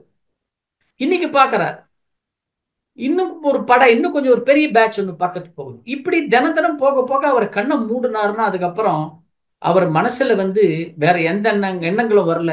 ஒரு குடும்ப வாழ்க்கை, அந்த சம்சாரம், அந்த ஒரு இதுவே வந்ததுன்னு சொல்லிட்டு திரும்பி வந்துட்டார் அவர். பாருங்க அப்போ. அப்போ நீங்க கடலுக்கு அடியில போய் உட்கார்ந்தாலும் ஆழ்கடல்ல போய் உட்கார்ந்தாலும் நான் பற்றை விடணும்னு அது மாதிரி ஒரு பிரயத்தனம் பண்ணணுமா? இல்லை. இருக்கின்ற இடத்திலிருந்தே, இருக்கின்ற வாழ்க்கையிலேயே முதல்ல நான் பற்றிலிருந்து விடுபடணும் அப்படின்னு சொன்னீங்கன்னா, நம்ம முதல்ல எடுக்க வேண்டிய முடிவு, என் குடும்பத்தில் எது எது எப்படி இருக்கிறதோ அதை இப்பொழுது நீ மாற்ற முயற்சி செய்யாதே. அப்ப நான் என்னங்க பண்ணணும்? முதல்ல உன்னை மாத்து. அவ்வளவுதான். என்ன நான் மாத்திக்கணும். என்னை மாற்றுவதற்காகத்தான் இந்த பிறவி, மற்றவர்களை மாற்ற நான் பிறவி அல்ல. அப்ப நான் மற்றவர்களை நான் மாத்தணும்னா நான் என்ன பண்ணணும்? நான் மகானாக உயர்ந்தால்தான் நான் மற்றவர்களை மாற்ற முடியும். நான் மகானாக எப்ப உயர முடியும்? நான் என்னை மாற்றினால்தான் நான் மற்றவர்களை மாற்ற முடியும். அப்ப நான் மாத்தணும்னா நான் என்ன பண்ணணும்? பற்றிலிருந்து விடுபட வேண்டும். அப்ப நான் என்ன பண்ணணும்? முதல்ல உடல் பற்று, இந்த உடம்பு மேல ஒரு அக்கறை. இந்த உடல் நல்லா இருக்கணும். ஏன்னா இந்த உடம்பு நீண்ட காலம் வரணும், இந்த உடம்பு நீண்ட காலம் என் கூட பிரயாணம் செய்யணும், இந்த நீண்ட காலம் இந்த உடம்பு பிரயாணம் செய்தாதான் இந்த உடம்பை வச்சுக்கிட்டு உயிர் நல்லா இருக்கும், அந்த உயிர் நல்லா இருந்தாதான் மனசு நல்லா இருக்கும். அப்போ இதை வச்சுதான் என்னுடைய வாழ்க்கையினுடைய பிறவியினுடைய நோக்கத்தை நான் முழுமை பண்ண முடியும். அப்ப இந்த உடம்பு மேல நான் அக்கறை வேணும். அவ்வளவுதான். பற்று வேண்டாம், அக்கறை வேணும். நீங்க பற்று வச்சிட்டீங்கன்னா அதுல ஒரு பாதிப்பு வரும் பொழுது அது துக்கமா மாறிடும். இதே நீங்க அக்கறை வச்சீங்கன்னா அந்த உறுப்பிலேயே உங்களுக்கு ஒரு இழப்போ ஒரு பிரச்சனையோ வரும் பொழுது உங்களுக்கு அந்த உறுப்பின் மேல இருக்கின்ற ஒரு அக்கறை அதிகமாகும். அது துக்கமா மாறாது. அப்ப அக்கறை அதிகமாக மாறும் பொழுது உங்க முயற்சி நீங்க 2 மடங்கு எடுக்கிறீங்க. அப்போ முயற்சி முயற்சி முயற்சி, தொடர்ச்சி தொடர்ச்சி தொடர்ச்சி, வெற்றி வெற்றி வெற்றி. அப்ப நாங்க என்னங்க பண்ணலாம் அப்படின்னு கேட்டீங்கன்னா அதை அக்கறையா மாத்தணும். உடல் மேல அக்கறை. அப்ப உடல் மேல அக்கறை இருக்கணும், நான் என்ன பண்ணணும்? தினமும் பயிற்சிகள் செய்யணும், உடலுக்கான பயிற்சிகள் செய்யணும். மனசு மேல அக்கறை, தினக்கும் தியான பயிற்சிகள் செய்யணும். உயிர் மீது அக்கறை, தினமும் காயகல்ப பயிற்சி செய்யணும். அப்போ இது அத்தனை எதுக்கு நான் பண்றேன்? என்னை நான் மகானாக மாத்துறதுக்கா? இல்ல. முதல்ல பற்றிலிருந்து விடுபடக்கூடிய ஒரு கிண்டர் கார்டன் கோர்ஸ் தான் இது. இது அடிப்படை, ஒரு அடிப்படை. ஆனா இந்த அடிப்படையை செய்தாலே நீ மகானாக மாறலாம் மகரிஷி நமக்கு சொல்றார். ஆனா இந்த அடிப்படையை நாம செய்யறதுக்கே நமக்கு கசப்பு வருகிறது. அப்போ நான் என்ன பண்ணணும்? முதல்ல உடம்பு மேல அக்கறை. அந்த உடல் மேல அக்கறை வரும் பொழுதே அது மனம் சார்ந்ததும் இருக்கணும், அது கூடவே உயிர் சார்ந்ததும் இருக்கணும். அப்ப இது மூணுத்தையும் நான் முறையா செய்யணும். அப்ப நான் செய்தால்தான் என்னுடைய மாற்றம் என் குடும்பத்தில் இருக்கின்ற மற்றவர்களை அது மாற்ற வைக்கும். அப்ப என் உடம்புல ஒரு பிரச்சனை வந்ததுன்னா கூட அது என்ன பண்ணும்? என்ன இன்னும் அதிகமான முயற்சி எடுத்து என்ன பண்ணுவத என் உடல் உறுப்புகள் இருக்கின்ற பிரச்சனைகளை அது தீர்த்து விடும். இப்ப ஒண்ணு இல்லைங்க, நீங்களே பாருங்களேன். உங்களை இந்த தம்பிள்ஸ் பில்லப்ஸ் எல்லாம் எடுக்கிறாங்க இல்லையா, அந்த பார் இருக்கும், அயன் பார். அந்த பார் அப்படி பிடிச்சுக்கிட்டு உங்களை அப்படியே கொஞ்ச நேரம் நில்லுங்கன்னு சொல்றாங்க ஒரு போஸ்ட்ல. நீங்க எவ்வளவு நேரம் நிப்பீங்க? நீங்க இது நம்மளுடைய முயற்சி. ஒரு நிமிஷம் நிப்போம். ஐயா நான் 2 நிமிஷம் நிப்பையா, சந்தோஷம். ஐயா நான் 5 நிமிஷம் நிப்பையா, சந்தோஷம். ஒரு 5 நிமிஷம் கழிச்சு என்ன ஆகும்? அந்த கையில் நீங்க இப்படி பிடிச்சிட்டு இருக்கிறீங்க, அதுக்கப்புறம் கையெல்லாம் வலிக்க ஆரம்பிச்ச உடனே என்ன பண்ணுங்க? இதுக்கப்புறம் என்னால முடியலப்பா, அங்கிருந்து குதிச்சிருவோம் நாம. ஆனால் இது என்னது? இது நான் ரொம்ப நேரம் நிக்கணும், ஒரு சாதனை பண்ணணும்ன்ற ஒரு அக்கறை எனக்குள்ள. சரி, இப்போ அதே எந்த இடத்துல நீங்க நிக்கிறீங்களோ உங்களை மட்டும் நிக்க வச்சுட்டு மேல கீழே ஆளையே விழுங்கக்கூடிய ஒரு 10 பாம்பை விட்டுறோம் கீழே. அந்த போஸ்ட் கீழே பாம்பை கீழே விட்டுறோம். விட்டுட்டு இப்ப நில்லுங்கன்னு சொல்றோம். இப்ப நம்ம என்ன பண்ணுவோம்? அக்கறை என்ன ஆகும்? நமக்கு இன்னும் அதிகமாகும். ஏன்? கீழே 5 நிமிஷத்துல நான் விட்டுட்டேன்னா கீழே என்ன இருக்கு? கீழே பாம்பு இருக்கு, என்ன கடிச்சிடும். அப்ப எனக்கு என் உடம்பு மேல ஒரு அக்கறை வருது, உயிர் மேல ஒரு அக்கறை வருகிறது. அப்போ நாம் என்ன பண்ணோம்? அது நம்ம பயம்னு சொல்லுவோம். அக்கறை, என்னை நான் காப்பாற்றிக் கொள்ள வேண்டும் என்கின்ற ஒரு அக்கறை எனக்கு வேணும். அப்ப அந்த அக்கறை எனக்கு வருகிறது பாருங்க. அந்த மாதிரி தான் நீங்க செய்கின்ற செயலை பற்றிலிருந்து விடுபட்டு அதை அக்கறையாக மாற்றினால் நமக்கு பற்றிலிருந்து விடுபடுவதற்கு நமக்கு சுலபமாக இருக்கும். அப்ப நம்ம என்ன பண்ணலாம்? இருந்து முதல்ல குடும்பத்துல நாம் சார்ந்திருக்கின்ற நபர்கள் எல்லாமே எந்த நிலையில இருக்கிறதோ அதை முதல்ல ஏத்துக்குங்க. Accept as it is. அதை ஏத்துக்கிட்டு முதல்ல டியூனிங் எங்கன்னு கேட்டீங்கன்னா நம்மளதான் டியூன் பண்ணோம். நம்மளை டியூன் பண்ணி இறைவன் அற்புதமான ஒரு படைப்பு இந்த உலகத்துல என்ன இறைவன் படைத்திருக்கிறான்.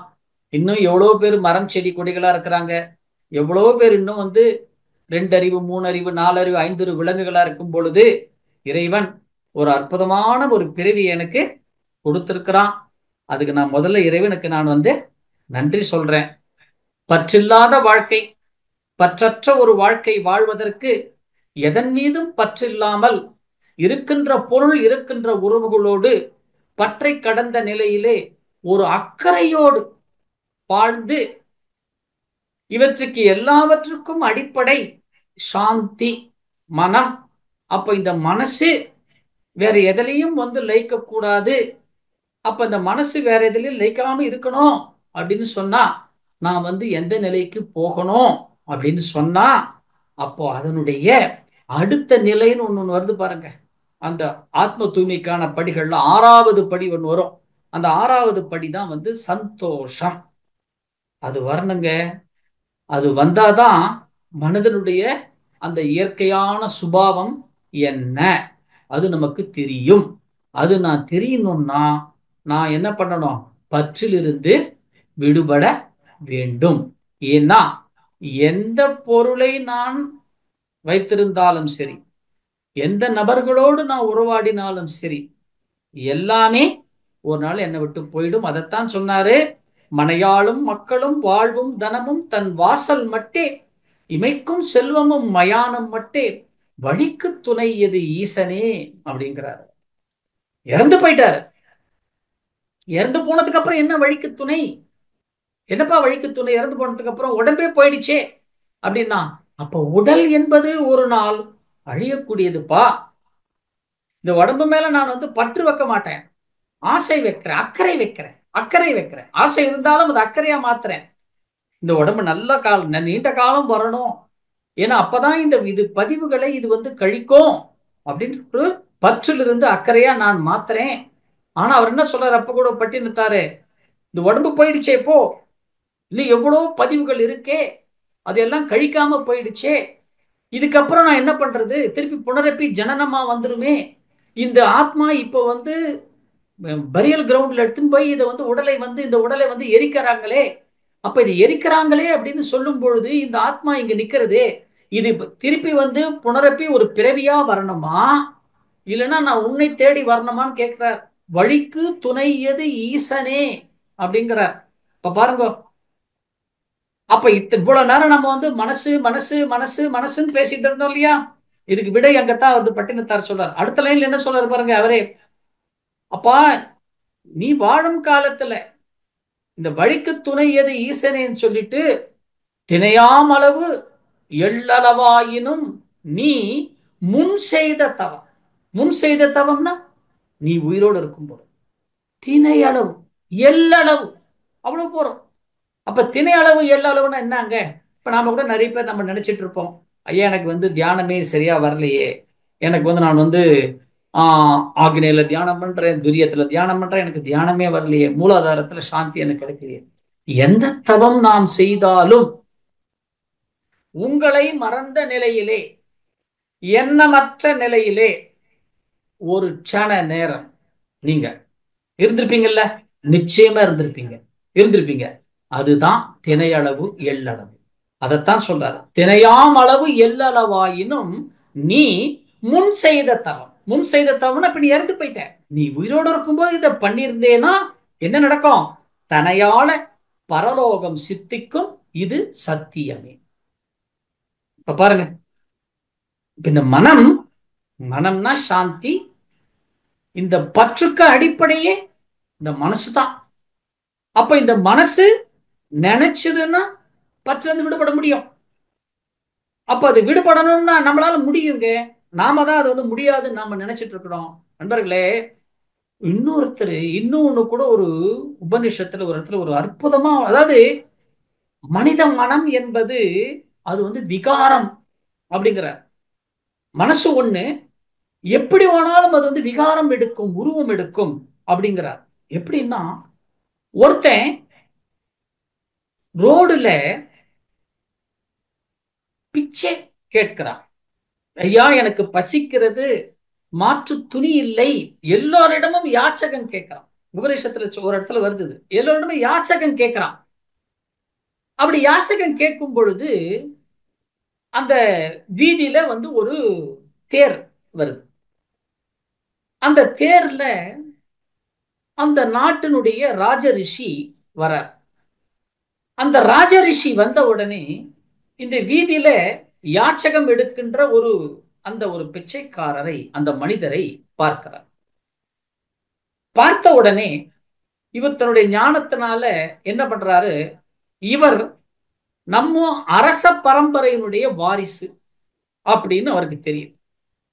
உடனே என்ன பண்றாருன்னா, நேரா அந்த யாச்சகம் பண்றவர்கிட்ட தேர்ல இருந்து இறங்குறார். நேரா அவர்கிட்ட போய், என்னப்பா, எனக்கு ஏதாவது தானம் பண்ணுங்க, பசி எடுக்குது, வயிறு பசி போட்டு கொல்லுது, ஏதாவது வஸ்திரம் கொடுங்க, துணி கிழிஞ்சிருக்கு, நான் மாத்து துணி எனக்கு கொடுங்க அப்படின்னு அவர் போட்டு அழுகுற. அப்ப அவர் சொல்றாரு, இங்க பாருப்பா, இதெல்லாம் கடந்தவன் நீ. அவன் சொல்றாரு, என் மனசு பதபதைக்குதுன்றான். அப்ப சொல்றாரு, இதெல்லாம் கடந்தவன் நீ. இந்த நாட்டுல ஒரு தடவை ஒரு கிளர்ச்சியாளர்களால ஒரு பெரிய ஆபத்து வரும் பொழுது, மகாராணி நிறைய மாத கர்ப்பிணியாக இருக்கும் பொழுது உன்னை அவங்க ஓடுனாங்க. அப்போ ஒரு குழந்தையை ஈன்றெடுத்து விட்டு மகாராணி அவர்கள் காட்டிலேயே மரணம் அடைந்து விட்டார்கள். அந்த குழந்தை எங்க தொலைஞ்சு போச்சுன்னு, அந்த குழந்தை தான்ப்பா நீ அப்படின்னு சொல்றாங்க. உடனே இவ்வளவு நேரமா ஒரு துக்கத்துல இருந்த இந்த மனம், இப்ப அந்த பிச்சைக்காரர் நேரம் என்ன பண்றாரா, நேரம் அப்படி ரதத்துல ஏறி உட்கார்ந்து ராஜரிஷியை கீழே உட்கார வச்சுட்டு முன்னாடி குறைச்சிட்டு ரதத்தை அரண்மனைக்கு ஓட்டுங்கிற பாருங்க. இது எதுக்கு சொல்றாங்கன்னா, மனசுக்கு தான். இவ்வளவு நேரம் துக்கத்துல இருந்த ஒரு மனம், இவ்வளவு நேரம் பசியில் இருந்த ஒரு மனம், தான் ஒரு நாட்டினுடைய ராஜான்னு சொன்ன உடனே மனசு என்ன ஆயிடுச்சு, வேற ஒரு விகாரம் எடுத்துருச்சு. அப்ப எல்லாத்துக்கும் காரணம் இந்த மனசு தாங்க.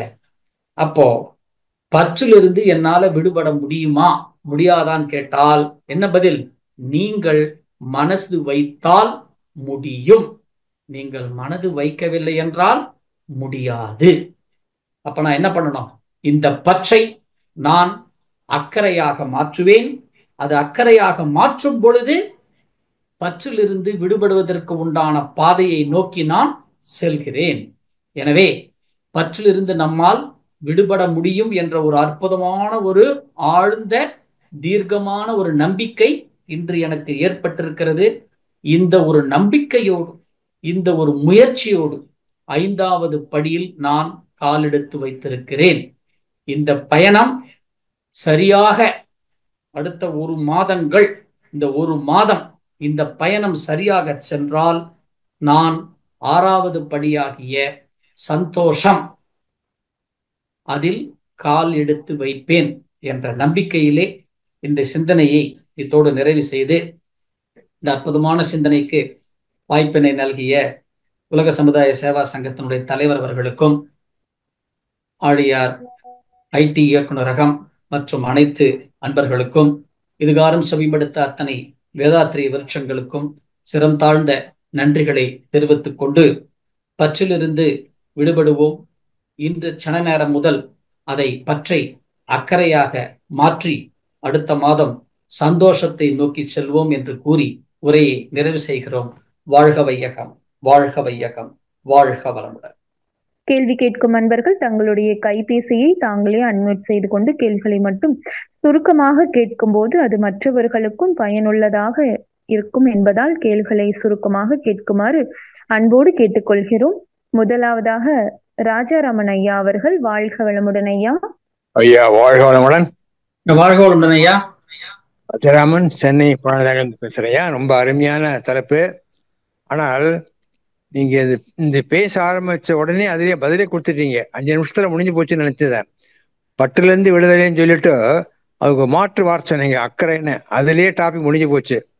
அதுக்கப்புறம் நல்லா இருந்தது. கடைசியில் இந்த தேர், ராஜரிஷி, அந்த ஏழை, அந்த கதைகள் ரொம்ப சுவாரஸ்யமாக இருந்தது. ரொம்ப நன்றியா. இன்னைக்கு 2 கேள்வி வச்சிருக்கேன். ஒன்று இன்றைய தலைப்பை பற்றி, இன்னொன்று பொதுவான கருத்து கேள்வி. அதாவது பற்றுவானா இறைவனோட கூட பற்று இருக்கக்கூடாதுன்னு சொல்றீங்க, ரைட்டு. ஆனால் என்ன சொல்றாங்க நம்ம முன்னோர்கள்லாம், கடைசி காலத்தில் ராமகிருஷ்ணன் சொல்ல முடியாது, முன்னாடியே சொல்லிவே அப்படிங்கும்போது, கடைசி நினைவு தவற நேரத்தில் கூட இறைவன் நினைச்சுக்கோன்னு சொல்லும்போது அப்ப இறைவன் கிட்ட பற்று வருது இல்லை, அதை எப்படி விட முடியும்? பற்றுன்னு சொல்லி அது இறைவனிட பற்று கிடையாது, அதுவும் அக்கறை தான். ஓஹோ, அதுவும் அக்கறை தான். நீங்க இன்னும் அப்படி அப்ப ராஜாராமனையா இன்னும் பற்றில இருந்து அக்கறைக்கு மாறலையே. 5 நிமிஷத்துல மாறிட்டேன்னு சொல்லிட்டு 1 மணி நேரம் ஆயிடுத்து இன்னும் மாறலையே. நல்லதானுங்க. அக்கறை தான் அதுவும் அக்கறை தான். Okay okay right. விளக்கம் இருக்குது. அடுத்த கேள்வி வந்து என்னன்னா, ஒரு பொதுவான கேள்வி, அது மனவளக்கலை பற்றி தான். இப்போ நம்ம லௌகிக வாழ்க்கைக்காக 10th +2 அதுக்கப்புறம் இன்ஜினியரிங் மெடிக்கலாக படிக்கிறோம். படித்த பிறகு மிஸ்டர் எக்ஸ் பேர் போட்டு பிஇ எம்பிஏ எம்பிபிஎஸ் பேர் போட்டுக்கிறோம். ரைட். ஆனால் மனவளைக்கு வந்த பிறகு அங்கே கொடுக்குற அந்த டைட்டில்லாம் பிரம்மஞானி mister A, Arulnithi mister X அப்படின்னு சொல்றோமே, அது ஏன் காரணம்? முன்னாடி பேர் வருது. ரைட். வாழ்க வளமுடன். அதாவதுங்க, மனிதனுடைய ஆத்மா வந்து வாழும் காலத்திலேயே வந்து இந்த பிறவிலேயே பிறப்பு இறப்பு இந்த ரெண்டுத்துக்கு நடுவுல வந்து இந்த ஆத்மா தூய்மை பெறணும்னா 2 வழிகள் இருக்கு. அந்த 2 வழிக்கு பேர் தான் வந்து பண்பாடு அப்படின்னு பேரு. அந்த பண்பாடுல வந்து இந்த ஜீவன் தன்னுடைய இந்த பதிவுகளை போக்கிக் கொள்வதற்காக வாழ்க்கையை நடத்துவதற்கு அதுக்கு என்ன கேட்டீங்கன்னா, இந்த ஜீவனுக்கு வந்து ஒரு தொழில் கல்வி தேவை. அந்த தொழில் கல்வி இருந்தா தான் இந்த ஜீவனால வாழ்க்கை பிழைக்க முடியும். அதனால என்ன பண்றாரு, இந்த ஜீவன் ராஜாராமன் ஐயா என்ன பண்றாருன்னா, படிச்சுட்டு என்ன பண்றாருன்னா ஒரு பிஇ படிக்கிறாரு. அந்த பிஇக்கு மேல வந்து ஒரு எம்இ படிக்கிறாரு. அதனாலதான் ராஜாராமன் பிஇ எம்இ இல்லைன்னா பிஇ எம்எஸ் அப்படின்னு நீங்க வந்து பின்னாடி போட்டுக்கிறீங்க அந்த தொழிற்கல்வியை. அது ஆனால் இதே ராஜாராமன் ஐயாவுக்கு வந்து அருள்நிதி ராஜாராமன், துணை பேராசிரியர் அருள்நிதி ராஜாராமன், பேராசிரியர் அருள்நிதி ராஜாராமன், வேத விற்பன்னர் ராஜாராமன், வேத சிரோன்மணி ராஜாராமன் அப்படின்னு நம்ம முன்னாடி போடுறோம் இல்லையா? அது ஏன்னு கேட்டீங்கன்னா, அது வந்து ஆன்மா தூய்மை பெறுவதற்கு. ஏன்னா எந்த ஒண்ணு இருந்தா உங்களை வந்து இவர்தான் ராஜாராமன், இவர்தான் சௌமித்திரன் இந்த உலகத்துக்கு முன்னாடி ஒரு ரிஃப்ளக்ஷன் பிரதிபலிக்கிறதோ, அந்த பிரதிபலிக்கின்ற ஒன்றை பற்றிய தத்துவம் தான் முதல்ல தேவை. அதனால தான் வந்து இந்த ஸ்பிரிச்சுவல் சொன்னா அது வந்து எப்படி நடத்தலாம்? ஆன்மீகம், பக்தி எதை வேணாலும் எடுத்துக்கலாம்.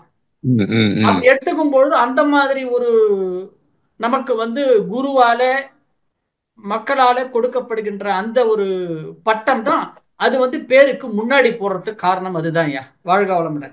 ரொம்ப அருமையா வழக்கம் கொடுத்தீங்க. ரொம்ப சந்தோஷம், திருப்தி. வாழ்க வளமுடன். நன்றி. வாழ்க வளமுடன்.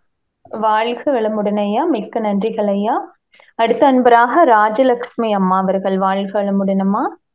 வாழ்க வளமுடன் ஐயா. வாழ்க வளமுடன் அம்மா. வாழ்க வளமுடன் ஐயா. ஒரு ஃபீட்பேக்கு, ஒரு கொஷின் ஐயா.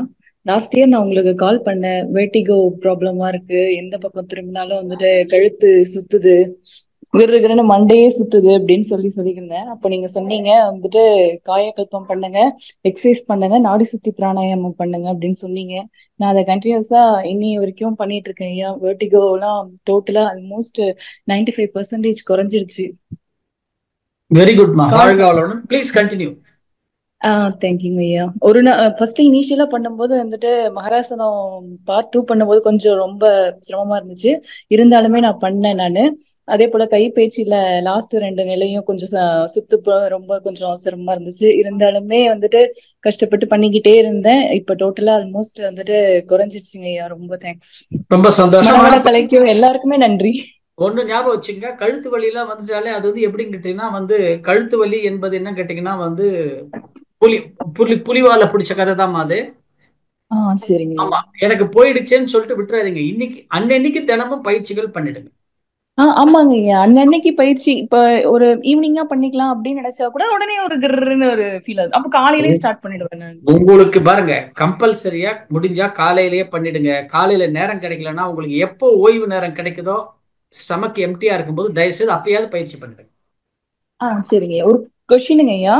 ஐயா, இப்ப எனக்கு கால்ல வந்துட்டு ஸ்கின்ல முழங்கால்ல வந்துட்டு வெடிப்பா இருக்கு, ட்ரைனஸ் அண்ட் இச்சிங்கா இருக்கு. எப்படின்னா இந்த பூமி வெடிச்சா அந்த மாதிரி பார்த்தா எப்படி இருக்கும், அந்த மாதிரி ட்ரைனஸா இருக்கு. மாய்ஸ்சரைசர், ஸ்கின், தேங்காய் எண்ணெய் இதெல்லாம் யூஸ் பண்ணா அந்த டைமுக்கு நல்லா இருக்கு. கொஞ்ச நேரம் கழிச்சு ட்ரை ஆகும்போது மறுபடியும் இச்சிங்கா இருக்கு. அதுக்கு ஏதாவது சொல்லுங்க. இல்லம்மா, உடம்புல வந்து பித்தம் அதிகமானால் அது மாதிரி ஒரு பிரச்சனை வரதுக்கு ஒரு வாய்ப்பு இருக்கிறது. ஆமா, உடல்ல உஷ்ணம் அதிகமானாலும் இந்த மாதிரி வரத்துக்கு உங்களுக்கு ஒரு வாய்ப்பு இருக்கிறது.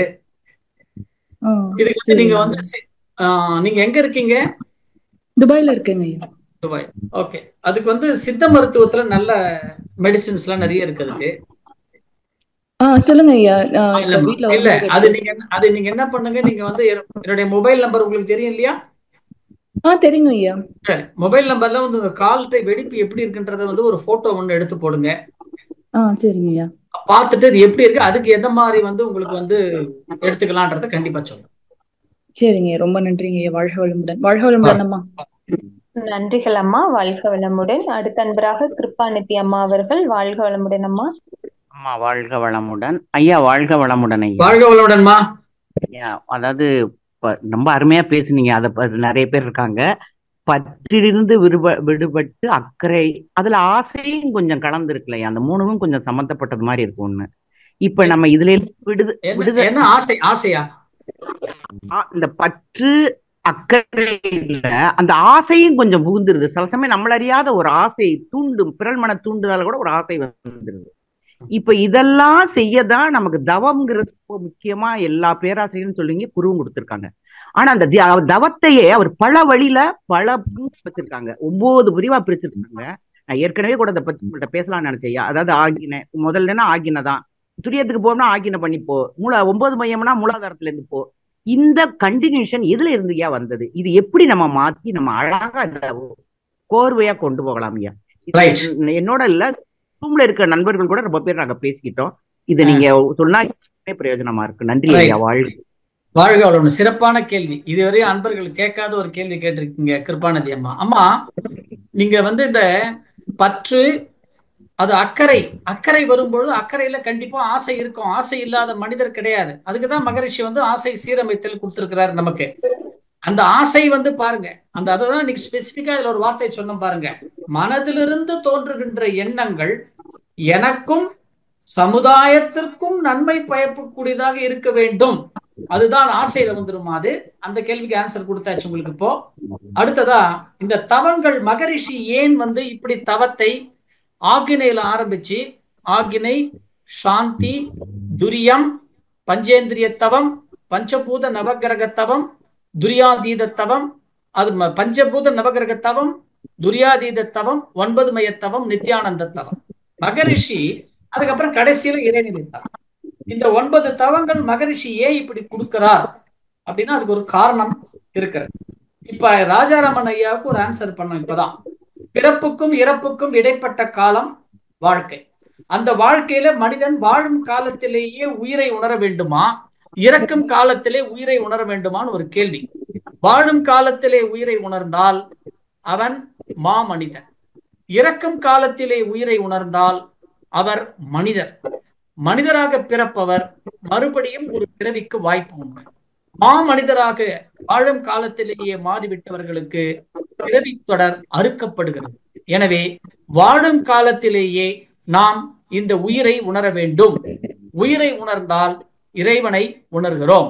அப்போ வாழும் காலத்திலேயே நாம் உயிரை உணர்வதற்கு எடுத்தவுடனே மகரிஷி நமக்கு ஆகினை தவத்தை கொடுக்கிறார். எந்த உயிரை நீங்கள் உணர்ந்தீர்களோ அந்த உயிரினுடைய தன்மை என்னது?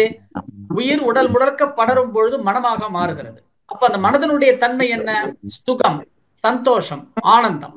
அந்த சுகமாக ஆனந்தமாக இருப்பதற்கு, அமைதியாக இருப்பதற்கு 2வது தவம் சாந்தி.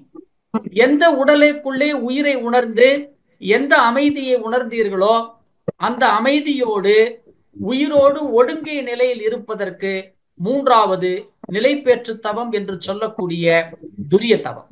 4வது, எந்த உடலுக்குள்ளே நீங்கள் உயிரோடு ஒடுங்கி நிற்கிறீர்களோ அது நீண்ட நேரம் நிலைத்து நிற்க வேண்டும் என்றால் புலன்கள் உங்கள் கட்டுக்குள் வர வேண்டும். அந்த புலன்கள் நம் கட்டுக்குள் வருவதற்காக 4வதாக பஞ்சேந்திரிய தவம். புலன்கள் நம்ம கட்டுக்குள்ள வந்துட்டாலே அடுத்தது இந்த புலன்களை வச்சுதான் நம்ம என்ன பண்றோம்? கர்ம வினை பதிவுகளை கூட்டுகிறோம், கர்ம வினை பதிவுகளை கழிக்கிறோம். இந்த புலன்கள் வச்சுட்டு தான் எல்லாமே நடக்கிறது, கர்மாக்கள் எல்லாமே தீர்மானிக்கிறது. அப்போ இந்த புலன்களை, இந்த கர்மாக்களை செய்ய வைப்பது எதுன்னு கேட்டீங்கன்னா கோள்கள் தான். அப்போ அதனாலதான் அடுத்ததாக அந்த கோள்களிடமிருந்து வரும் தாக்குதல்களை நாம் மாற்றிக்கொள்வதற்காக, கோள்களை நம்முடைய நண்பர்களாக மாற்றுவதற்காக அடுத்தது பஞ்சபூத நவக்கிரக தவம். எந்த கோள்கள் மூலம் ஒரு தனி மனிதனுடைய வாழ்க்கை, அவனுடைய ஜனனம் முதல் இறப்பு வரை அந்த கோள்கள் தான் தீர்மானிக்கிறது கர்மவினை பதிவுகளை என்றால், இந்த கோள்களுக்கு இந்த அதிகாரத்தை கொடுத்தது யார்? அந்த அதிகாரத்தை கொடுத்த அந்த அதிகார நந்தியை வணங்குகின்ற தவம் தான் அடுத்தது துரியாதீத தவம். அப்போ வாழும் காலத்திலே நம்ம என்ன பண்ணிட்டோம்னா, பூமியில வாழறோம், இறைவன் இருக்கின்ற வடம் சுத்த வெளி வரைக்கும் நம்ம போயிட்டு துரியாதீத தவத்துல போயிட்டே வந்துடுறோம். அப்ப நம்ம போயிட்டு வந்துட்டோம் இல்லையா, இந்த உடல் போயிடுச்சுன்னா இந்த ஆத்மா எங்க போனோன்றது நமக்கு வாழும் காலத்திலே நமக்கு ரூட் நமக்கு இப்போ தெரிஞ்சு போச்சு. அப்போ வாழும் காலம் முழுக்க இந்த உடல் மீது ஒரு அக்கறையோடு இந்த உடலை நான் சிறப்பா பார்த்துக்கணும்னா இந்த உடல்ல நோய் வராம இருக்கணும். இந்த உடல்ல நோய்களை உருவாக்குவது எதுன்னு கேட்டீங்கன்னா, உடம்புல இருக்கிற இந்த நாளமில்லா சுரப்பிகள் சரியில்லைன்னா ஹார்மோன்ஸ் இம்பேலன்ஸ் ஆகி உடல்ல நோய்கள் வரும். அந்த ஹார்மோன்ஸ் பேலன்சிங் ஆகிற தவம் தான் அடுத்ததாக 9 மைய தவம். அப்ப அந்த 9 மைய தவத்துல நான் ஹார்மோன்ஸையும் பேலன்ஸ் சரி பண்ணிட்டேன்னா இந்த உடல் மனம் உயிர் ஆனந்தமாக மாறுகிறது. இந்த ஆனந்தம் எனக்கு ஒரு நாள் இருக்கணுமா 2 நாள் இருக்கணுமா அப்படின்னு கேட்டீங்கன்னா தினமும் இருக்கணும். அதனாலதான் அடுத்தது நித்தியானந்த தவம். அப்ப நித்தியமும் ஆனந்தமாக இருப்பது எது அப்படின்னு கேட்டீங்கன்னா இறைநிலை மட்டும்தான். அப்ப இறைநிலை எப்படி நித்தியமா ஆனந்தமா இருக்குது? இறைவன் கிட்ட வேற ஒண்ணுமே இல்ல, அன்பு இருக்கிறது, கருணை இருக்கிறது, இந்த 2 தவிர வேற ஒண்ணுமே இல்லை. அப்போ அந்த நித்தியானந்த தவம் செய்தவுடனே அடுத்தது நித்தியமும் ஆனந்தமாக இருப்பதற்கு அன்பும் கருணையும் உனக்கு வந்தால்தான் அந்த நித்திய ஆனந்தம் கிடைக்கும். அந்த அன்பும் கருணையும் வருவதற்காக இறைநிலை தவம். அப்போ வாழும் காலத்திலேயே மனிதனை மனிதனாக மாற்றுவது மனவளக்கலை தவங்கள். வாழ்க வளமுடன்மா. ரொம்ப சிறப்பியா. இது ஒரு புரியாத புதிரா நாங்கெல்லாம் பேசிக்கிட்டே, இது எல்லாருக்குமே பிரயோஜனமா இருந்தது. நன்றி ஐயா, நன்றி அம்மா. வாழ்க வளமுடன். நன்றிம்மா. வாழ்க வளமுடன் அம்மா. நன்றிகள் அம்மா. அற்புதமான விளக்கம் ஐயா. நன்றிகள் ஐயா. வாழ்க வளமுடன். அடுத்த அன்பராக சாந்தி சுந்தரம் அம்மா அவர்கள். வாழ்க வளமுடன் அம்மா. காயத்ரிமா, வாய்ப்புக்கு நன்றி ஐயா. சௌமித்ரன் ஐயா, வாழ்க வளமுடன் ஐயா. வாழ்க வளமுடன்மா. ரொம்ப அற்புதமான ஒரு தொகுப்பு. எனக்கு கண்ணில கண்ணீர் வந்தது, மெய் சிலிர்த்து போயிட்டேங்கய்யா. இவ்வளவு விஷயங்களே அப்படியே ஆழ்ந்து சிந்தித்து மகரிஷியோட கருத்துக்களோட சொல்லும் போது ரொம்ப அற்புதமா இருந்தது. முன்னாடி பெரியவங்க சொல்லி கேட்டிருக்கோம், அதாவது உனக்கு என்ன அவங்க மேல அவ்வளவு அக்கறையே கிடையாதா அப்படிலாம் சொல்லுவாங்க. அக்கறைக்கும் பற்றுக்கும் இவ்வளவு ஒரு வித்தியாசங்கள் இருக்குதா அப்படின்லாம் யோசிச்சிருதும் உண்டு. 2வது, நீங்க சொல்வது போல நம்ம எல்லாம் மகான் அளவுக்கு எங்க தவம் பண்ண போறோம், முயற்சி தான் பண்ணிட்டு இருக்கோம் அப்படின்னு நினைச்சிட்டு சரி நம்ம உண்மையான சிஷியா இருந்து அவர் செய்ய சொன்னதை செஞ்சுக்கிட்டே வருவோம்.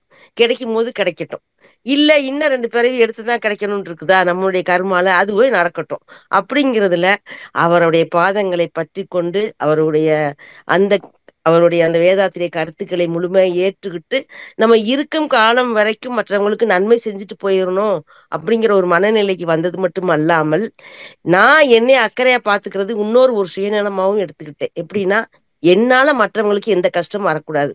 கடைசி காலம்னாலும் எந்த காலம்னாலும் நம்ம மற்றவங்க உதவி செய்யற லெவலுக்கு மட்டும் இருக்கணும்.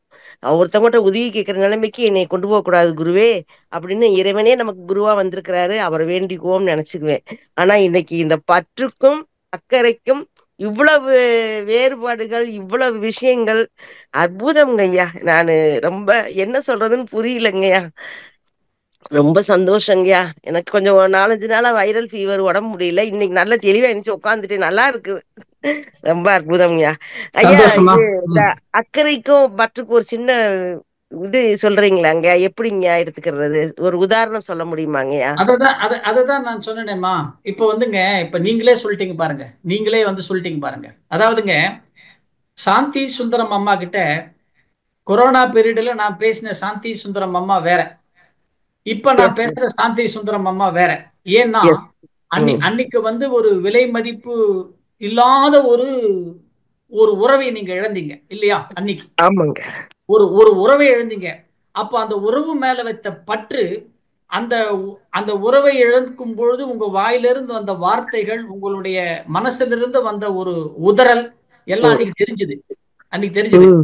அப்போ நம்ம அதான் சொன்ன, அதுவே நம்ம வாழ்க்கை இதோட என் வாழ்க்கை முடிஞ்சு போயிடுச்சுன்னு நினைக்காம, என்னாலையும் சமுதாயத்துக்கு ஒரு ஒரு ஏதோ ஒண்ணு இருக்கு, அதை நான் செய்யணும்னு ஒண்ணு எடுத்துட்டு வரீங்க பாருங்க. இதுதான் அக்கறை. அது பற்றி, இது அக்கறை. அது உங்ககிட்ட இருக்கு. அது கண்டிப்பா டியூன் ஆகுது, நல்லா இருக்குது. அதுலயே முயற்சி பண்ணுங்கம்மா. ஏன்னா நாம கடைசி வரைக்கும் சமுதாயத்துக்கு நாம் பாரமா இல்லாம, நம்மளால ஏதோ நம்மளால முடிஞ்சது இந்த சமுதாயத்துக்கு நம்ம குருவனுடைய ஒரு அனுகிரகத்தின் மூலமாக, குருவனுடைய கிருப்பையின் மூலமாக நாமளும் ஒரு ஒரு ஒரு சின்ன ஒரு மணல் அளவாவது இருந்தோன்ற ஒரு திருப்தி நமக்கு வரணும். தொடர்க உங்கள் தொண்டுமா. வாழ்க வளமுடன். ஐயா, ஒரே ஒரு அப்ளிகேஷன்ங்க. அதாவது தயவு செஞ்சு இதனுடைய வேண்டுதலா வச்சுக்கோங்க. உங்க அன்பு சகோதரியின் வேண்டுதலாக நினைச்சு மகரிஷிட்டையும் சொல்லியிருக்கேன். இந்த ஆன்மீக வழியில் நீங்க சொல்லிட்டு இருக்கிறத தயவு செஞ்சு அத்தியாயகமால போட்டு ஒரு புக்காக கொடுங்கய்யா. பின்னாடி வர சந்ததிகளுக்கு ரொம்ப பயன்படுங்கய்யா. நம்மளாம் விளைந்த நிலங்கய்யா, விளைய போற நிலைகளுக்கு வேண்டும்யா. கண்டிப்பா உரமாக தேவைப்படும்.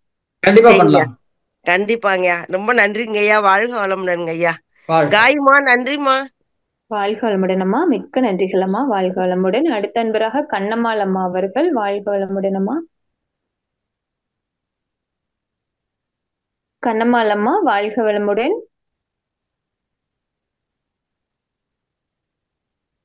அடுத்த அன்பராக உமையாள் அம்மா அவர்கள். வாழ்க வளமுடன் அம்மா. வாழ்க வளமுடன். வாய்ப்பு நன்றிமா ஐயா. வாழ்க வளமுடன் ஐயா. வாழ்க வளமுடன்மா. ஐயா, நானும் இந்த கொஸ்டின் கேட்கணும்னு நினைச்சேங்க ஐயா. அம்மா முன்னாடி கேட்டாங்க ஐயா. ஐயா, ஒரு இதுல பற்று அக்கறை இது எப்படிங்க வேறுபடுத்தி நம்ம பாக்குறது அப்படின்னு கேட்கணும்னு நினைச்சேன் ஐயா. அதான் என் கொஸ்டினா இருக்குங்க ஐயா. அதான் அப்ப அம்மா கிட்ட சொன்னமே புரிஞ்சுதா?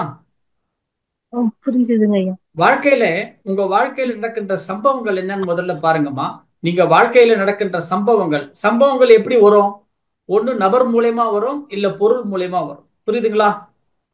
சரிங்க. அந்த பொருள் மூலமா வருகின்ற சம்பவங்கள், நபர் மூலமாக நீங்கள் எதிர்கொள்கின்ற சம்பவங்கள், அந்த சம்பவங்கள் மூலமா அதுல இன்பம் வந்தாலும் சரி, துன்பம் வந்தாலும் சரி, அதுல பற்று வைக்காதீங்க. அவ்வளவுதான். எனக்கு அதுல இன்பம் வந்துதா, ரைட், ஓகே, அவ்வளவுதான், அதோட விட்டுருங்க. எனக்கு அதுல துன்பம் வந்துதா, எனக்கு இது துன்பம் வரணும்னு இருக்குது, அவ்வளவுதான், ஏத்துக்கிட்டேன். அப்படிதான். நீங்க துன்பம் வரும் பொழுது உங்களை நோக்கி அது வருது அப்படின்னு சொன்னா, மற்றவங்களுக்கு வர வேண்டியது உமையாளுக்கு வரவில்லை. உமையாளுக்கு அவர்களுக்கு வர வேண்டியது தான் அந்த செயலினுடைய ஒரு விளைவு ஒரு துன்பமாக வருகிறது. அதை நான் ஏற்றுக்கொள்கிறேன் அப்படின்னு நீங்க ஏத்துக்கிட்டீங்கன்னா உங்ககிட்ட இருக்கிற கர்ம வினை பதிவுகள் கழிகிறது.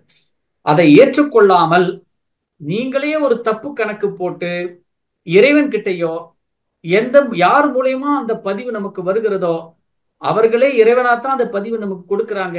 அவர்களிடம் நீங்க வாக்குவாதம் செய்யும் பொழுது ஒரு பதிவுக்கு பதிலாக தேவையில்லாமல் 9 பதிவுகளை சேர்த்து கொள்ளாது. அதனாலதான் எது நம்மை நோக்கி வருகிறதோ ஒண்ணு அது நாம் எறிந்த அம்பு அல்லது நம்முடைய முன்னோர்கள் எரிந்தது இன்று நம்மிடம் விளைவாக வருகிறது. அதை நான் ஏற்றுக்கொள்கிறேன். அதில் இன்பமோ துன்பமோ அது என்னுடைய பொறுப்பு அதில் இருக்கிறது. என் முன்னோர்கள் பொறுப்பு எனக்குள்ள அது மரபணுவாக இருக்கிறது.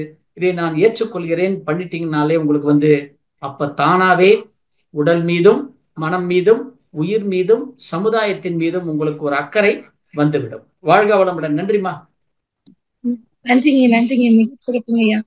தெளிவா இருக்குங்க ஐயா. வாழ்க வளமுடன். அம்மா நன்றிங்கம்மா. வாழ்க வளமுடன் அம்மா. நன்றிகள் அம்மா. அடுத்த அன்பராக கண்ணம்மாளம்மா. வாழ்க வளமுடன் ஐயா. வாழ்க வளமுடன் அம்மா. வாழ்க வளமுடன்மா ஐயா. நான் கேட்கறதே தான் கேட்டாங்க ஐயா. நான் எது நினைச்சது ஃப்ரெண்டு கேட்டிருக்கிறாங்க. நாங்க அது மாதிரி ஃபாலோ பண்ணிக்கிறோங்க ஐயா. ஐயா, எனக்கு கை வலிக்குது. நான் உங்களை கேட்ட கை கீழே விழுந்து கை மேல தூக்க முடியல, சுத்தம் பண்ண முடியல. நீங்க நம்ம பயிற்சியே போதுன்னு சொல்லியிருந்தீங்க. நான் செஞ்சுட்டு இருக்கிறேங்க ஐயா. வேலையெல்லாம் செய்ய முடியுது. நான் கை தூக்குறதா மடக்கி இப்படி ஏதாவது கைய மேல தூக்குறது இப்படி எல்லாம் தலை சீவுறது இதெல்லாம் சிரமமா இருக்குங்க ஐயா. அதுக்கு நான் மெக்ஸி செஞ்சுட்டு இருக்கிறேன். அம்மாக்கு ஏஜ் எவ்வளவுமா? ஏஜ் 68ங்க ஐயா. சரிம்மா. வாழ்க வளமுடன். முதல்ல வயசுனால கொஞ்சம் தசை பிடிப்புகள் வருமா முதல்ல. சரிங்கய்யா. ரெண்டாவது நம்ம உடற்பயிற்சியிலே சொல்றோம் பாருங்கம்மா, உடற்பயிற்சி வகுப்பிலே சொல்லியிருக்கேன் பாருங்கம்மா, எப்பப்பெல்லாம் சரி. நீங்க வந்து ஃப்ரீயா இருக்கீங்களோ அப்பெல்லாம் அந்த இடத்துல கவுளி அடங்கல்னு ஒண்ணு பிடிக்க சொல்லியிருக்கேன் பாத்தீங்களா? ஆமாங்க ஐயா, சொல்லியிருக்கிறீங்க. அந்த அதாங்க கவுளி அடங்கல், அந்த கவுளி இந்த அடங்கல் அப்போ பெரு விரலுக்கும் ஆள்காட்டி விரலுக்கும் நடுவுல. அஹ், சரிங்கய்யா. இந்த 3 ம். விரல வச்சு பெரு விரலுக்கு நடுவில் ஆள்காட்டி விரலுக்கு நடுவில் இந்த 3 விரல வச்சு இப்படி ஒரு சரிங்கய்யா. பிரஷிங் கொடுத்துட்டு கீழே இப்படி வச்சு அழுத்திங்க 30 சரி. வினாடிகள். சரிங்க 2 சரிங்கய்யா. கையிலையும் பண்ணி, குறிப்பா எந்த கையில வலி இருக்கோ அந்த கைக்கு பண்ணுங்க. ஒண்ணு. ரைட்டு ரெண்டாவது ரைட்டு அதான். ரைட் ஹேண்டுங்கய்யா. ரெண்டாவது வந்து ம். கைப்பயிற்சியில நிலை 3, 4, 5 செய்யும் பொழுது சமான முத்திரை வைக்கிறீங்க இல்லையா? ஆமாங்கய்யா. இந்த 5 முனையும் வந்து நல்லா டைட்டா அப்படி வச்சுங்க, நல்லா ஆ அழுத்திக்கங்க. ம். இந்த இடம் இருக்கு இல்லையா, ஆமாங்கய்யா. இந்த இடத்தையும் நல்லா அப்படி டைட்டா வச்சுங்க. இந்த இடத்தையும் டைட் பண்ணி சரிங்க. இந்த சரி. இடத்தையும் முழங்கையையும் இதையும் டைட்டா வச்சுட்டு அந்த 40 சுத்து சுத்துங்க கைப்பயிற்சி பண்ணும் பொழுது சரிங்கய்யா. அந்த புரோஷன் ஷோல்டர் பிரச்சனை சால்வ் ஆயிடும். 2 நாள்ல சால்வ் ஆயிடும். ம். ஐயா அதுல கட்டி கட்டியா இருக்குதுங்க ஐயா. அந்த சுத்தியும் அப்படியே உருண்ட மாதிரி இருக்குதுங்க ஐயா. அதுதான், ம். அதனாலதான் ம். சொல்றேன். அதான் ம். லிம்பயாட்டிக் நிணநீர் வந்து தேக்கம் அடையக்கூடாதுமாங்க. சரிங்கய்யா. நிணநீர் வந்து குறிப்பாக இந்த பகுதியில தேக்கம் அடையக்கூடாது. இந்த பகுதியில தேக்கம் அடைந்தா தான் அது வந்து கட்டிகளா வரும். சரிங்கய்யா. நிணநீர் தேக்கம் அடைஞ்சாலே நமக்கு வந்து உடம்புல ஏதோ ஒரு பிரச்சனை வரப்போகுதுன்னு அர்த்தம். சரிங்க. கிட்ட போய் சரிங்க. ஆர்ஏ ஃபேக்டர்னு ஒண்ணு இருக்கு. அந்த ஆர்ஏ ஃபேக்டர் செக் பண்ணிக்கணுமா, செக் பண்ணிட்டு சொன்னீங்கன்னா சொல்ல என்னன்னு பாருங்க. உங்களுக்கு அப்படிங்கய்யா. அம்மாவுக்கு சுகர் ஏதாவது இருக்காமா? ஆமாங்கய்யா, அப்ப சுகர் சுகர். பிரஷர். ஓகே, நீங்க வந்து இந்த ஆர்ஏ ஃபேக்டர் செக் பண்ணுங்க. சரிங்கய்யா. ஆர்ஏ ஃபேக்டர்னா ரொமட்டாய்டு ஆர்த்தரைட்டிஸ் ஃபேக்டர்னு பேரு. அந்த முடக்குவாதம் சம்பந்தப்பட்டது இருக்கான்னு டாக்டர் போய் செக் பண்ணிடுங்க. செக் பண்ணிட்டு சொல்லுங்க. நன்றி. நன்றிங்கய்யா. வாழ்க வளமுடன் அம்மா. வாழ்க வளமுடன். நன்றிகள் அம்மா. வாழ்க வளமுடன். அடுத்த அன்பராக ரவி ஐயா, வாழ்க வளமுடன். ரவி ஐயா, வாழ்க வளமுடன். அடுத்த அன்பராக மீனா அம்மா அவர்கள், வாழ்க வளமுடன் அம்மா. ஐயா வாழ்க வளமுடன். நான் திருநெல்வேலி பேட்டை அறிவுத்திரு கோயில்ல இருந்து பேசுறேங்க ஐயா. வாழ்க வளமுடன்.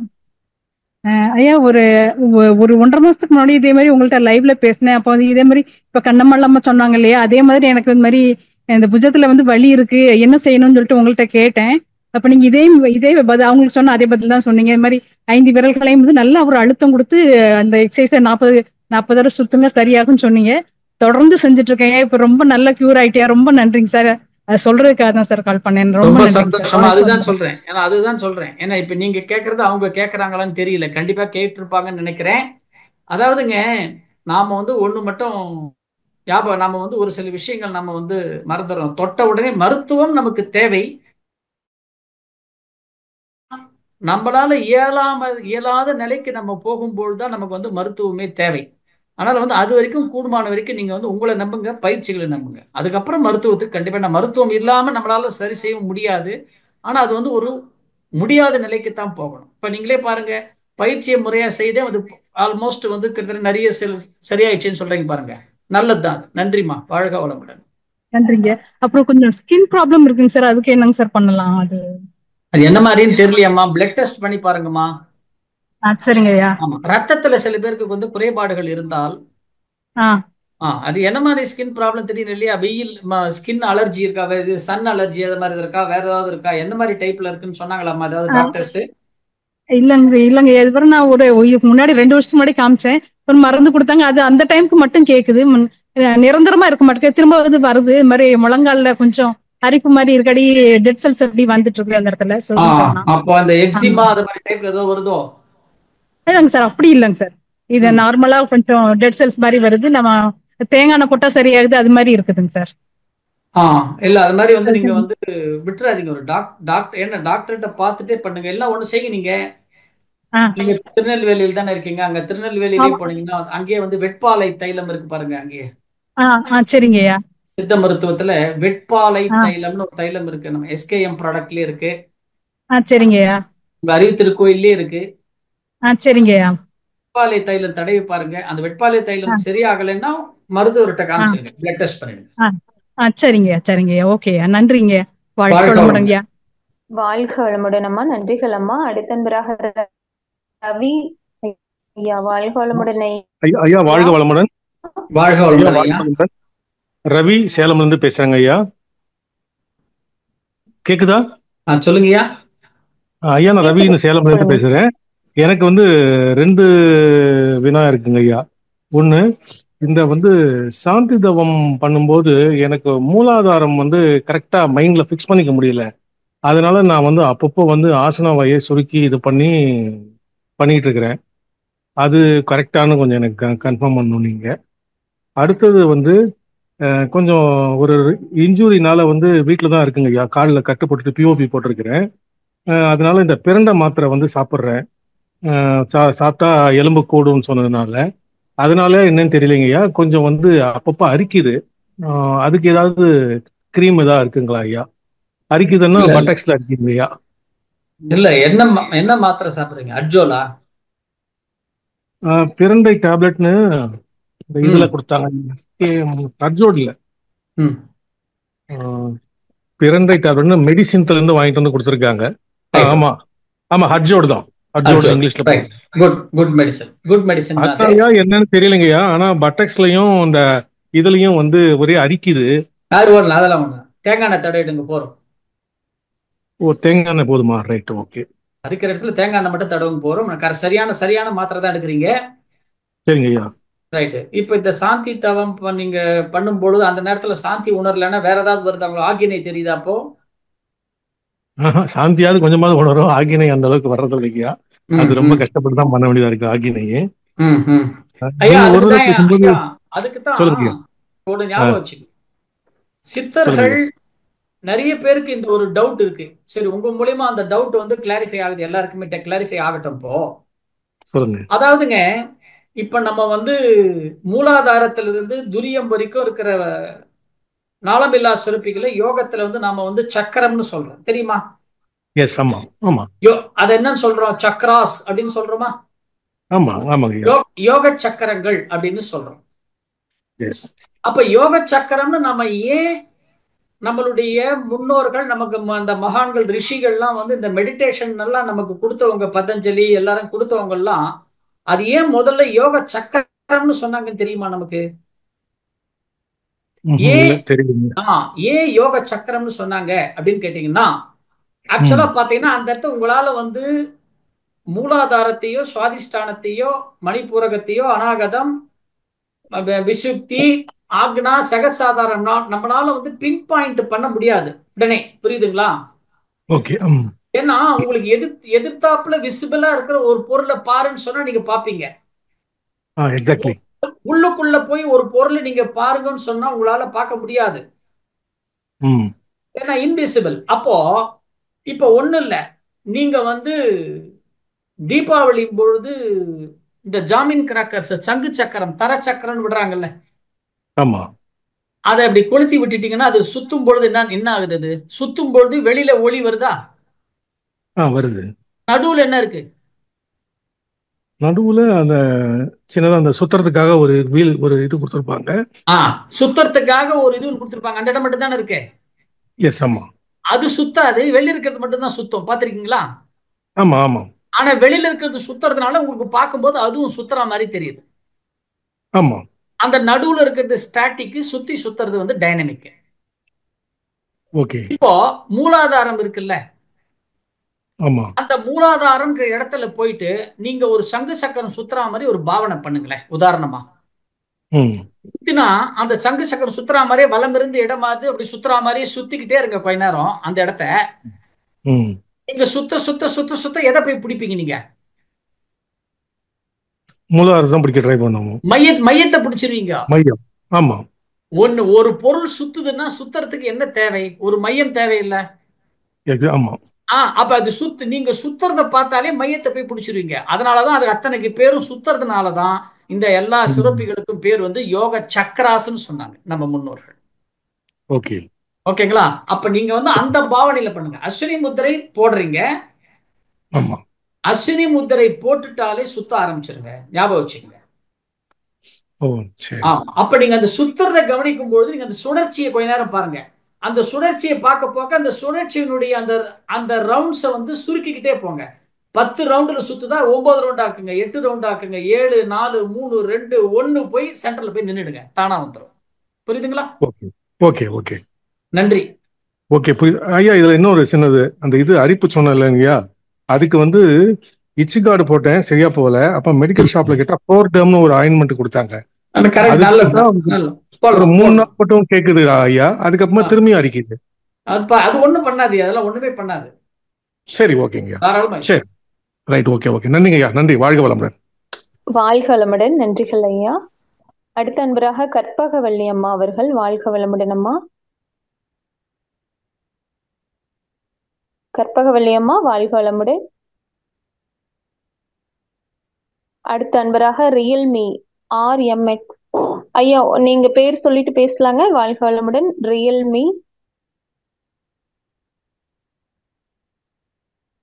ஐயா, நான் பேசுறது கேக்குதாங்க ஐயா?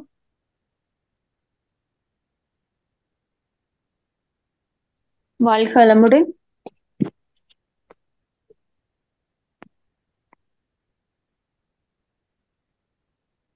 சுகுணா விஜயகுமாரம், சுகன்யா விஜயகுமார் அம்மா அவர்கள். வாழ்க வளமுடன் அம்மா. ஆமா, வாழ்க வளமுடன். வாழ்க வளமுடன்மா, பேசலாங்கம்மா. ஐயா வாழ்க வளமுடன் ஐயா. வாழ்க வளமுடன்மா. ஐயா, உங்களுடைய முதல் இது ஆத்ம தூய்மையில முதல் சுவாசம் இருக்கு இல்லையா, அதுல இருந்து ரொம்ப அது இனிஷியலா உள்ளார வரவங்களுக்கு ரொம்ப யூஸ்ஃபுல்லானது ஐயா. அது என்னோட மனசு ரொம்ப அமைதியானது. அதை கேட்டுக்கிட்டே நான் வீட்டுல வேலை பார்த்துட்டு இருந்தேன். அதுக்கப்புறம் சுவாசத்தை ஃபுல்லா கவனிச்சேன். அதுலயே என்ன ரொம்ப கரெக்ட் பண்ணிட்டேன். அதுக்கப்புறம் உடற்பயிற்சி, அதுவும் கரெக்டா உடம்புக்கு நல்ல ஒரு இதா இருந்ததுயா. அதுக்கப்புறம் மத்தவங்க சொன்ன மாதிரி அதே மாதிரி வலது கையில அந்த அக்குள் பகுதியில கொஞ்சம் வீக்கமா இருக்கிற மாதிரி இருக்கு. இந்த கைப்பயிற்சி உடற்பயிற்சியில செய்யற அதே கைப்பயிற்சி அந்த அதே முறைகளையே கொஞ்சம் அந்த இதை வந்து கூட படுத்த சொல்றீங்க 40 முறையா, அப்படித்தானே ஐயா? ஒரு தடவை பயிற்சி செய்யும் போது நீங்க 40 சுத்து சுத்துறீங்க. அந்த 40 சுத்தே வந்து மத்தியானம் ஒரு முறை பண்ணுங்க, சாயங்காலம் ஒரு முறை பண்ணுங்க. ஒரே நேரத்துல 120 பண்ணிடாதீங்க, இன்னும் வலி ஜாஸ்தி ஆயிடும். இல்ல ஐயா, அந்த ஒவ்வொரு இதுவும் அந்த வலது பக்கமா sorry clockwise anti clock வைஸ்ன்னு சொல்றோம் இல்லையா, அது ஒன்னொன்னையுமே 40 முறைன்னு சொல்றீங்களா ஐயா? அம்மா இதைத்தான் நான் சொன்னேன். நிலை கரெக்டா சொன்னதை புரிஞ்சுங்க. நிலை 3, 4, 5 3 சேர்த்து நம்ம 40 சுத்து சுத்துவோம். சரி சரி. இப்படி 5 இப்படி 5 ஃப்ரண்ட்ல 5 5 10 20 ரெண்டு கையும் சேர்த்து 5 25 ரெண்டு கையும் சேர்த்து முன்னாடி 5 30 வலது காலம் முன்னாடி வச்சு 5 பின்னாடி பக்கம் பின்பக்கம் 5 மொத்தம் 40. ஓகே, மொத்தமா நான் சொன்னேன் இது மாதிரி தப்பு பண்ணிடாதீங்கன்னு சொன்னேன். ஓகே, நாங்களா இப்பதான் வளர்ந்து வரவங்க, அதனால தெரியல ஐயா, சாரி ஐயா. நன்றி ஐயா. அதுக்கப்புறம் நீங்க வந்து உங்களுடைய ஊர் மக்கள் சுத்தி இருக்கிறவங்க எல்லாருமே அந்த உடற்பயிற்சி இதுல கொண்டு வந்துட்டீங்கன்னு கேள்விப்பட்டேன் ஐயா. அது அந்த மக்கள்ல நிறைய பேரு, ரொம்ப நன்றி. அதே மாதிரிதான் நாங்களும் என்ன நினைக்கிறோம்னா, எங்க குடும்பத்துல உள்ளவங்க எல்லாரையுமே இப்போ ஒரு நல்லது கெட்டது நம்ம செய்யும் போது மனசுக்குள்ளார ஏதாவது ஒண்ணு வச்சுட்டு வருவாங்க இல்லையா, அந்த மாதிரி எல்லாம் இல்லாம எல்லாருமே மன தூய்மையில மாறணும். ஒரு ஃபங்க்ஷனே ஒரு ஃபங்க்ஷனுக்கு செலவு பண்றோம் இல்லையா, ஒரு நாள் ஒரு ஃபங்க்ஷன் கூப்பிட்டு எல்லாரையுமே கூப்பிட்டு இந்த மாதிரி நம்ம மனவளக்கலையை அவங்களுக்குள்ளார புகுத்தணும் அப்படின்னு நினைக்கிறேன் ஐயா. இத வந்து நான் வந்து பற்றா கூட சொல்ற மாதிரிதான் இருக்கு. ஆனா அது அக்கறையா மாறணும். எல்லாருமே அது மாதிரி. கண்டிப்பா. இப்ப பாருங்க, சென்னையில வந்து ஜனவரி மாசம் 5ஆம் தேதி ஒரு மனவளக்கலை அன்பர் வந்து அவருடைய 80வது வயது சதாபிஷேக ஃபங்க்ஷன் பண்றாங்க உங்க வீட்டுல. அவர் என்ன பண்றாருன்னா, காலையில 9ல இருந்து 10:30 வந்து முகூர்த்தம். 10:30ல இருந்து 1 மணி வரைக்கும் நல்லதொரு குடும்பமாக வாழ மனவளக்கலை அப்படின்னு அந்த ஃபங்க்ஷன்ல வரவங்க எல்லாரையும் அப்படியே உட்கார வச்சு ஒரு ப்ரோக்ராம் ஒண்ணு அந்த ப்ரோக்ராம் நாங்க தான் பண்றோம். நானும் பொண்ணியும் ரெண்டு பேரும் தான் போறோம் அந்த ஃபங்க்ஷனுக்கு. அதான் இது வந்து அக்கறை அவர் சமுதாயத்து மேல. நீங்க சொன்னீங்கல்ல, அதுதான் அவர் அதான் சொன்னார். அது நீங்க வந்து அங்க வந்து நம்ம பேசும்போது அந்த ஃபங்க்ஷனுக்கு ஒரு 1000 பேர் வராங்க அப்படின்னு சொன்னா அந்த 1000 பேர்ல கண்டிப்பா ஒரு 100 பேராவது ஒரு அக்கறை இருந்து உள்ள வருவாங்க. அது மாதிரிதான் உங்க குடும்ப நிகழ்ச்சிகள் அதெல்லாம் பண்ணுங்க. ஆமா, அவங்கள விழிப்புணர்வு இல்லாம தானே அது மாதிரி இருக்காங்க. அவங்களுக்கு தெரியப்படுத்துவாங்க. நிச்சயம் நல்லா மாறி வருவாங்க எல்லாருமே. கண்டிப்பா நிறைய அந்த நம்ம அப்படிதான் எடுத்துட்டு போக முடியும். ஆமா ஐயா, அது இங்க இருந்து அப்படியே கொண்டு போகணும். நிறைய பேருக்கு நல்லா இருக்காங்க, திடீர்னு உடம்பு முடியாம திடீர்னு நாங்க வெளிநாட்டுல இருக்கேன் ஐயா, திடீர்னு இந்த மாதிரி பிரச்சனைகள், அவங்க இறந்துட்டாங்க இவங்க இறந்துட்டாங்கன்னு சொல்லும் போது மனசு ரொம்ப இதா இருக்கு. கண்டிப்பா இருக்கு. கண்டிப்பா ம் ஆமா ஐயா, அதெல்லாம் கொஞ்சம் சரி பண்ணாவே நல்லா இருக்கும் லைஃப். நாங்கெல்லாம் இந்த இருக்கோம், பதில் நீங்க கவலைப்படாதீங்க. நீங்க வெளிநாட்டுல இருக்கேன்னு கவலைப்படாதீங்க. எப்போ வேணாலும் எங்களெல்லாம் அழைக்கலாம். நாங்கெல்லாம் உங்களுக்கு உதவுறதுக்கு தயாரா இருக்கோம். சரி ஐயா, உங்களுடைய நம்பர் மட்டும் கொஞ்சம் அனுப்புங்க ஐயா, ரொம்ப நன்றி. சேட் பாக்ஸ்ல போட்டுருக்கு பாருங்கம்மா. சரி ஐயா, சேட் ரொம்ப பாக்ஸ்ல நன்றி. போட்டாச்சு, சேட் பாக்ஸ்ல போட்டாச்சு பாருங்க. ஓகே ஓகே, நான் நோட் பண்ணிக்கிறேன் ஐயா. தொடர்ந்து நன்றி பார்த்துட்டு இருக்கேன் உங்களோட யூடியூபோட எல்லாமே. ரொம்ப நன்றிம்மா. நன்றி. எனக்கு ரிலாக்ஸேஷனே அதான் ஐயா. ரொம்ப நன்றி. வாழ்க வளமுடன் ஐயா. நன்றிகள் அம்மா. வாழ்க வளமுடன் அம்மா. அடுத்த அன்பராக மகாலிங்கம் ஐயா அவர்கள். வாழ்க வளமுடன் ஐயா.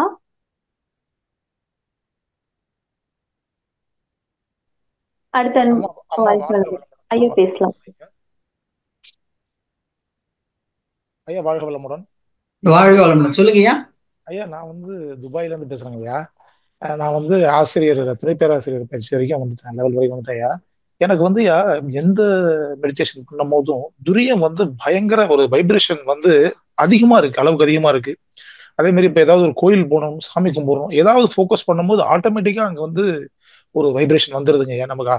அது வந்து அதுக்கு எப்படிங்க ஐயா, என்னங்க ஐயா, அதுக்கு ஏதாவது அட்வைஸ் சொல்லுங்க ஐயா, உங்களோட அட்வைஸ் எக்ஸ்பெக்ட் பண்றேங்க. இல்ல என்ன உங்களுக்கு அது வரவேணான்னு சொல்றீங்களா என்ன? இல்ல அது எனக்கு வந்து வர வேணாம்னு இல்ல, அது எப்படி அதை எப்படி கொண்டு போறதுன்னு தெரியலங்க. ஏன்னா இப்ப நான் ஒரு ஐடியா ஒரு 5 நல்லதுதானே. நிமிஷம் உட்காந்து ஐடியா ஒரு 5 நிமிஷம் 2 நிமிஷம் உட்காந்தாலே ஆட்டோமேட்டிக்கா அந்த இடத்துல வந்து ஒரு ஒரு உணர்வு வந்துருது. அதாங்கய்யா, அது வந்து உங்களுக்கு வந்து நல்லதுதானே பண்றது.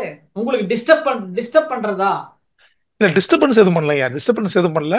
அது வந்து அந்த இடத்துல ஒரு ஒரு உணர்வு வரவும் நமக்கு ஒரு எனக்கு ஒண்ணும் தோணல அந்த இடத்துல. அதை எப்படி கேட்கறதுன்னு தெரியல எனக்கு. அது கரெக்ட். அப்படியே கோயிங் அதுதான், ஃபார்வர்ட். அவ்வளவுதான். அதுதான் வந்து தாட்லெஸ்ங்கிறது. அதாவதுங்க, பிரம்மரந்திரம் வேலை செய்ய ஆரம்பிச்சுச்சுன்னு வச்சுங்களேன், நீங்க வந்து வான்காந்தம் ஜீவகாந்த ஆற்றலாக உள்ளுக்குள்ள கன்வெர்ட் ஆறதை ஃபீல் பண்ணும்போது உங்களால வந்து ஒண்ணுமே அந்த நேரத்துல ஒன்றும் பேச்சு இருக்காது, எதுவுமே இருக்காது, எண்ணங்கள்லாம் குறைஞ்சு போயிடும். அது நல்லதுதான், குட் சயின்ஸ் தான் அது. நீங்க என்ன பண்ணுங்க, உங்களுக்கு அதனால உங்களுக்கு வந்து தூக்கமோ இல்ல கண் எரிச்சல் ஏதாவது அது மாதிரி ஏதாவது சிம்டம்ஸ் இருக்கா ஐயா?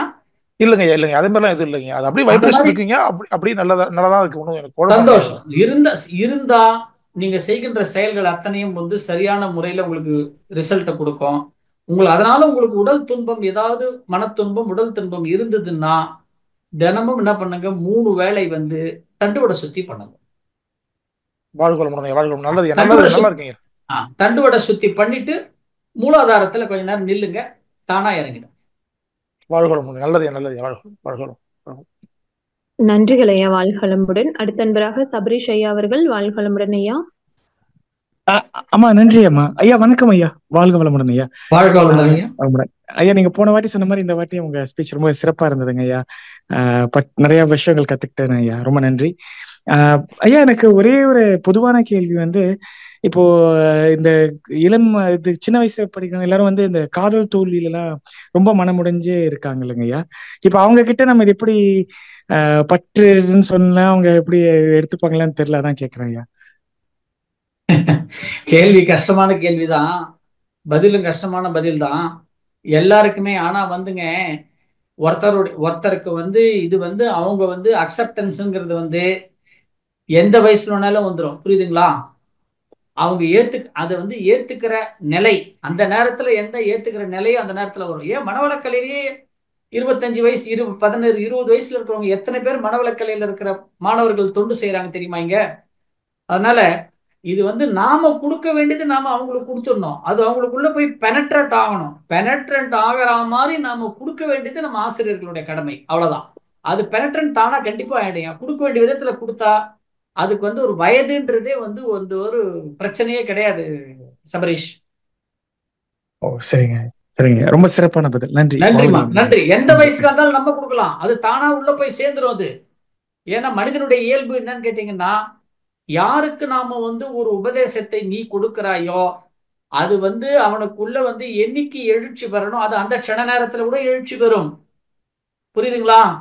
ஏன் சொல்றேன்னு கேட்டீங்கன்னா, என்ன அது வந்து பாருங்க, ஒருத்தர்கிட்ட இப்ப நீ சபரீஷ் வந்து இப்ப இந்த மாதிரி வந்து ஒருத்தருக்கு நீங்க வந்து சபரீஷ் வந்து ஒருத்தருக்கு வந்து ஒரு அட்வைஸ் கொடுக்குறாரு. அந்த கொடுக்கிறவரு அதை வந்து ரிசீவிங் கெப்பாசிட்டி எப்படி இருக்கோ அதை வச்சுதான் ரியாக்ஷன் வரும். இப்ப சபரீஷ் கொடுத்ததை வந்து ஒருத்தர் வந்து காதல கேட்டுக்கிட்டாருன்னா அவர் என்ன அவருக்கு அட்வைஸ் பண்ணிட்டு போனாரு அப்படின்னு அவங்க கேட்டாங்கன்னா உங்ககிட்ட, என்னமோ சொல்லிட்டு போனாருங்க, அப்போதைக்கு புரிஞ்சுது, அப்புறம் ஒன்றும் புரியலங்க அப்படின்னு இருப்பார் ஒரு சில பேர். இன்னொரு சில பேர் வந்து ரைட்டு காதில் வாங்கி லெஃப்ட் காதில் விட்டுருவாங்க, அப்படி சில பேர் இருப்பாங்க. இன்னொரு சில பேர் வந்து நீங்க சொன்னதை கேட்டுக்கிட்டு ஆப்போசிட்டா ஃபேமிலியில இம்ப்ளிமெண்ட் பண்ணுவாங்க. இன்னும் சில பேர் வந்து நீங்க சொல்லும் பொழுதே உடனே ஆக்ஷன் எடுத்து அதுவா மாறிடுவாங்க. அப்ப இந்த 4 கேட்டகரிஸ்ல தான் ஒண்ணு இருக்க போறாங்க. எதுவா இருந்தாலும் நீங்க சொல்ற விதத்துல அது பண்ணீங்கன்னா சரியான முறையில பெனிட்ரன்ட் ஆயிடும். வாழ்க வளமுடன் சபரேஷ். ரொம்ப சிறப்பையா, நன்றி. நன்றி அம்மா, நன்றி. வாழ்க வளமுடன். வாழ்க வளமுடன். நன்றிகள் ஐயா. அடுத்த நண்பராக மகாலட்சுமி அம்மா அவர்கள். வாழ்க வளமுடன் அம்மா.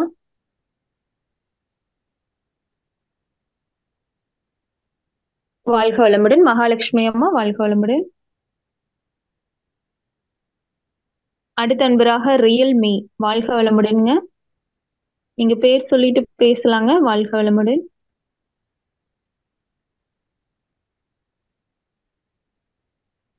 கற்பகவல்லி அம்மா. வாழ்க வளமுடன்.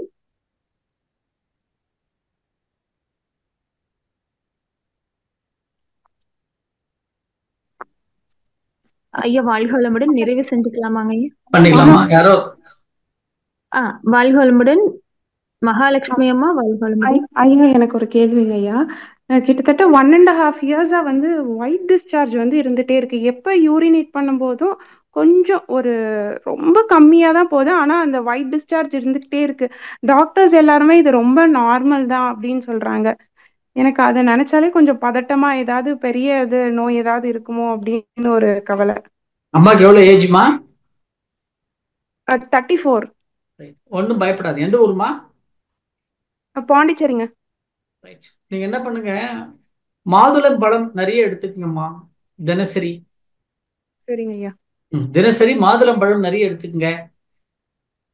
இந்த இந்த ப்ராப்ளம் வர்றதுக்கு முன்னாடி 1.5 இயர்ஸா இந்த ப்ராப்ளம் இருக்கு எனக்கு. அதுக்கு முன்னாடி வந்து 1 இயர் வந்து இந்த வடகம்லாம் போட்டு கொஞ்சம் பிசினஸ் மாதிரி பண்ணிட்டு இருந்தோம் நாங்க. அப்பதான் ஸ்டார்ட் ஆச்சு. நிறைய நேரம் வெயிலே இருக்க வேண்டியதா இருந்தது.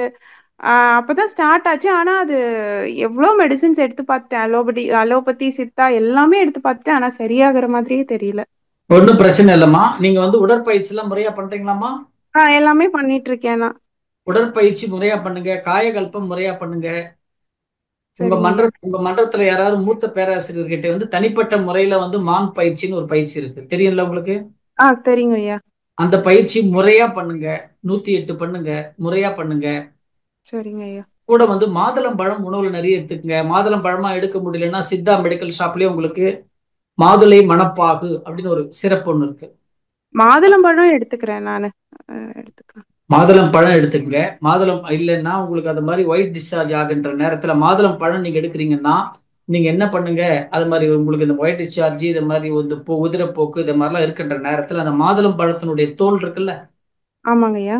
மாதுளம் பழத்தினுடைய தோலை வந்து வேஸ்டே பண்ணாதீங்க, குப்பை தொட்டிலேயே போடாதீங்க. மாதுளம் பழத்தினுடைய தோலை என்ன பண்ணுங்க, மேல் தோல் இருக்குல்ல, தடியா இருக்கு, அந்த தோலை ஃபுல்லா எடுத்துட்டு சின்ன சின்னதா கட் பண்ணி வச்சு ஒரு படி நிழல்லையே உலர்த்தி வச்சிருங்க. அதை சரிங்க ஐயா. உலர்த்தி வச்சு ஒரு டப்பால போட்டு வச்சுக்கோங்க. சரிங்க ஐயா. எப்பப்பெல்லாம் உதிரப்போக்கு இந்த ஒயிட் டிஸ்சார்ஜ் இருக்கோ அப்பெல்லாம் என்ன பண்ணுங்கன்னா அந்த மாதுளம்பழ தோலை வந்து ஒரு கைப்பிடி, சரிங்க ஐயா, 1 டம்ளர் தண்ணீர்ல 200 மில்லி தண்ணீர்ல போட்டுட்டு நல்லா கொதிக்க விட்டுட்டு கொஞ்சம் 3/4 டம்ளரா மாறின உடனே அதை வடிகட்டிட்டு அந்த தண்ணியை குடிங்க. உடனே ஸ்டாப் ஆயிடும். நன்றிமா. நன்றிங்க ஐயா. வாழ்க வளமுடன் ஐயா. வாழ்க வளமுடன் அம்மா. நன்றிகள் அம்மா. நன்றி மேடம். அடுத்த அன்பராக திருப்புர சுந்தரி. வாழ்க வளமுடன் அம்மா. வாழ்க வளமுடன்மா. சார் கேக்குதுங்களா? கேக்குதுமா. சார் நாங்க சென்னையில இருந்தாங்க சார் பேசுறேன். சொல்லுங்கம்மா. சார் எனக்கு வந்து ஆகினை தவம் வந்து நான் படிக்கும்போது சார் வந்து இந்த வயசுல எல்லாம் அவ்வளவு சீக்கிரம் வராது, சின்ன பசங்களுக்கு டக்குன்னு வந்துரும் அப்படின்னாங்க சார். அது என்னவோ மனசுல அப்படியே பதிஞ்சிடுச்சு. எப்போ ஆகினை பண்ணாலும் அந்த எண்ணம் தான் வருத கண்டி ஆகினை வரமாட்டேங்குது எனக்கு. இப்போ நீங்க ஒருத்தர் கேட்டாரு சாந்தி வரம் பண்றதுக்கு, நீங்க சக்கரத்தை சொன்னீங்க, சங்கு சக்கரத்தை சொன்னீங்க. அந்த மாதிரி இந்த ஆகினை தவம் நல்லா வரணும்னா நான் என்ன சார் பண்றது? கண்ணை மூடி ஆகினை தவம் பண்ணும்பொழுது கண்ணை மூடிட்டு மனக்கண்ணால புருவ மத்திக்கு கீழே இந்த இடத்த பாருங்க, மனக்கண்ணால. கண்ணை மூடிக்கிட்டு மனக்கண்ணால இந்த இடத்த பாருங்க. ஓ சரிங்க சார். மனக்கண்ணால இந்த இடத்த பார்த்தீங்கன்னா ஓகே சார். ஆக்கினை தானா ஆக்டிவேட் ஆயிடும். Okay sir. மன்றத்துல போய் டச் கொடுக்க சொல்லு. மன்றத்துக்கு போங்க. எந்த மன்றம் நீங்க? இந்திரா நகர் தவ மையம் போவேன், திருவான்மியூர் தவ மையம் போவேன் சார். சரி, ஓகே. அங்க மன்றத்துக்கு போனீங்கன்னா மன்றத்துல வந்து தொடர்ந்து ஒரு 3 நாள் போய் டச் வச்சுக்கோங்க. சரிங்க சார். வாங்கிக்கோங்க. சரி, கண்டிப்பா வந்துருமா, வராமலா இருக்காது. ஓகேங்க சார். ரெண்டாவது, நான் அக்குபஞ்சர் வந்து படித்தேன் சார், 1 இயர் கோர்ஸ் படித்தேன். நம்ம வந்து எனக்கு வந்து ஃபுல்லா உடற்பயிற்சி அப்படியெல்லாம் அவங்களுக்கு சொல்லி தர்றதுக்கு எனக்கு முடியல. அவங்களும் கேட்பாங்கன்னு தெரியல. அதனால அங்க இருக்க ஒரு 15 பேரை மட்டும் வீட்டுக்கு கூப்பிட்டுட்டு வந்து உமாசங்கரி மேம் கூட்டின்னு வந்து அவங்க எல்லாருக்குமே காயக்கல்ப பயிற்சி மட்டும் சொல்லி கொடுக்க வச்சேன் சார், எங்க வீட்லயே வச்சு ஒரு 15 பேருக்கு. இப்ப நீங்க சொன்னது மாதிரி ஒரு அக்கறையில ஏதாவது ஒண்ணு செய்யணும், சமுதாயத்துக்கு ஒண்ணு செய்யணும் அப்படின்னுட்டு அவங்கள பேரு எல்லாரையும் எங்க வீட்டுக்கே கூட்டினது. ஒருத்தர் தனியா அவங்கவுங்க மன்றத்துக்கு ஒவ்வொருத்தரும் ஒவ்வொரு இடத்துல இருக்காங்க, எல்லாருமே போய் பண்ண முடியாது அப்படின்னுட்டு எல்லாரையும் எங்க வீட்டுக்கு கூப்பிட்டுட்டு வந்து மேம கூப்பிட்டுன்னு வந்து வச்சு எல்லாருக்கும் அந்த காயக்கல்ப பயிற்சி கொடுத்தோம் சார். இப்ப எல்லாருமே செஞ்சுட்டு இருக்காங்க சார். அது சொல்லணும்னு தோணுச்சு சார். நீங்க சொன்ன மாதிரி ஏதாவது ஒண்ணு நம்ம இந்த சமுதாயத்துக்கு செய்யணும் அப்படின்ட்டு ஒரு நோக்கத்தோட அதை செஞ்சிருக்கேன் சார். பாருங்க, அததான் நான் அதைத்தான்மா இப்போ இவ்வளவு நேரம் பேசிட்டு இருக்கிறோம் திரிபுர சுந்தரி அம்மா. அதாவது ஒரு தனி மனிதரால வந்து முடியாதது ஒண்ணுமே இல்லை. மகரிஷி இந்த சங்கத்தை ஆரம்பிக்கும் போது ஒரு தனி மனிதர் ஆரம்பிச்சாரு. இன்னைக்கு ஒரு ஆலம்பருட்சம் போல இருக்குல்லது. ஆமாங்க சார். அந்த மாதிரி தான் நீங்க கூட பாருங்க, உங்களால முடியுமான்னு பாத்தீங்க. பாருங்க, ஒரு 15 பேரை சேர்த்தீங்க. பேராசிரியர் உமா மகேஸ்வரி அம்மா, உமாசங்கரி அம்மா வந்து உங்களுக்கு ஹெல்ப் பண்ணிருக்கிறாங்க. பண்ணுங்க பாருங்க. இப்போ உங்களால முடிஞ்சது. நீங்க என்ன பண்ணிட்டு இருக்கீங்க? 15 ஆன்மாக்களுக்கு ஒரு வாழ்க்கையில ஒரு ஒளி ஏற்படுத்தி இருக்கிறீங்க. இதுதான் அக்கறை. நன்றி. தொண்டு தொடர வாழ்த்துக்கள்.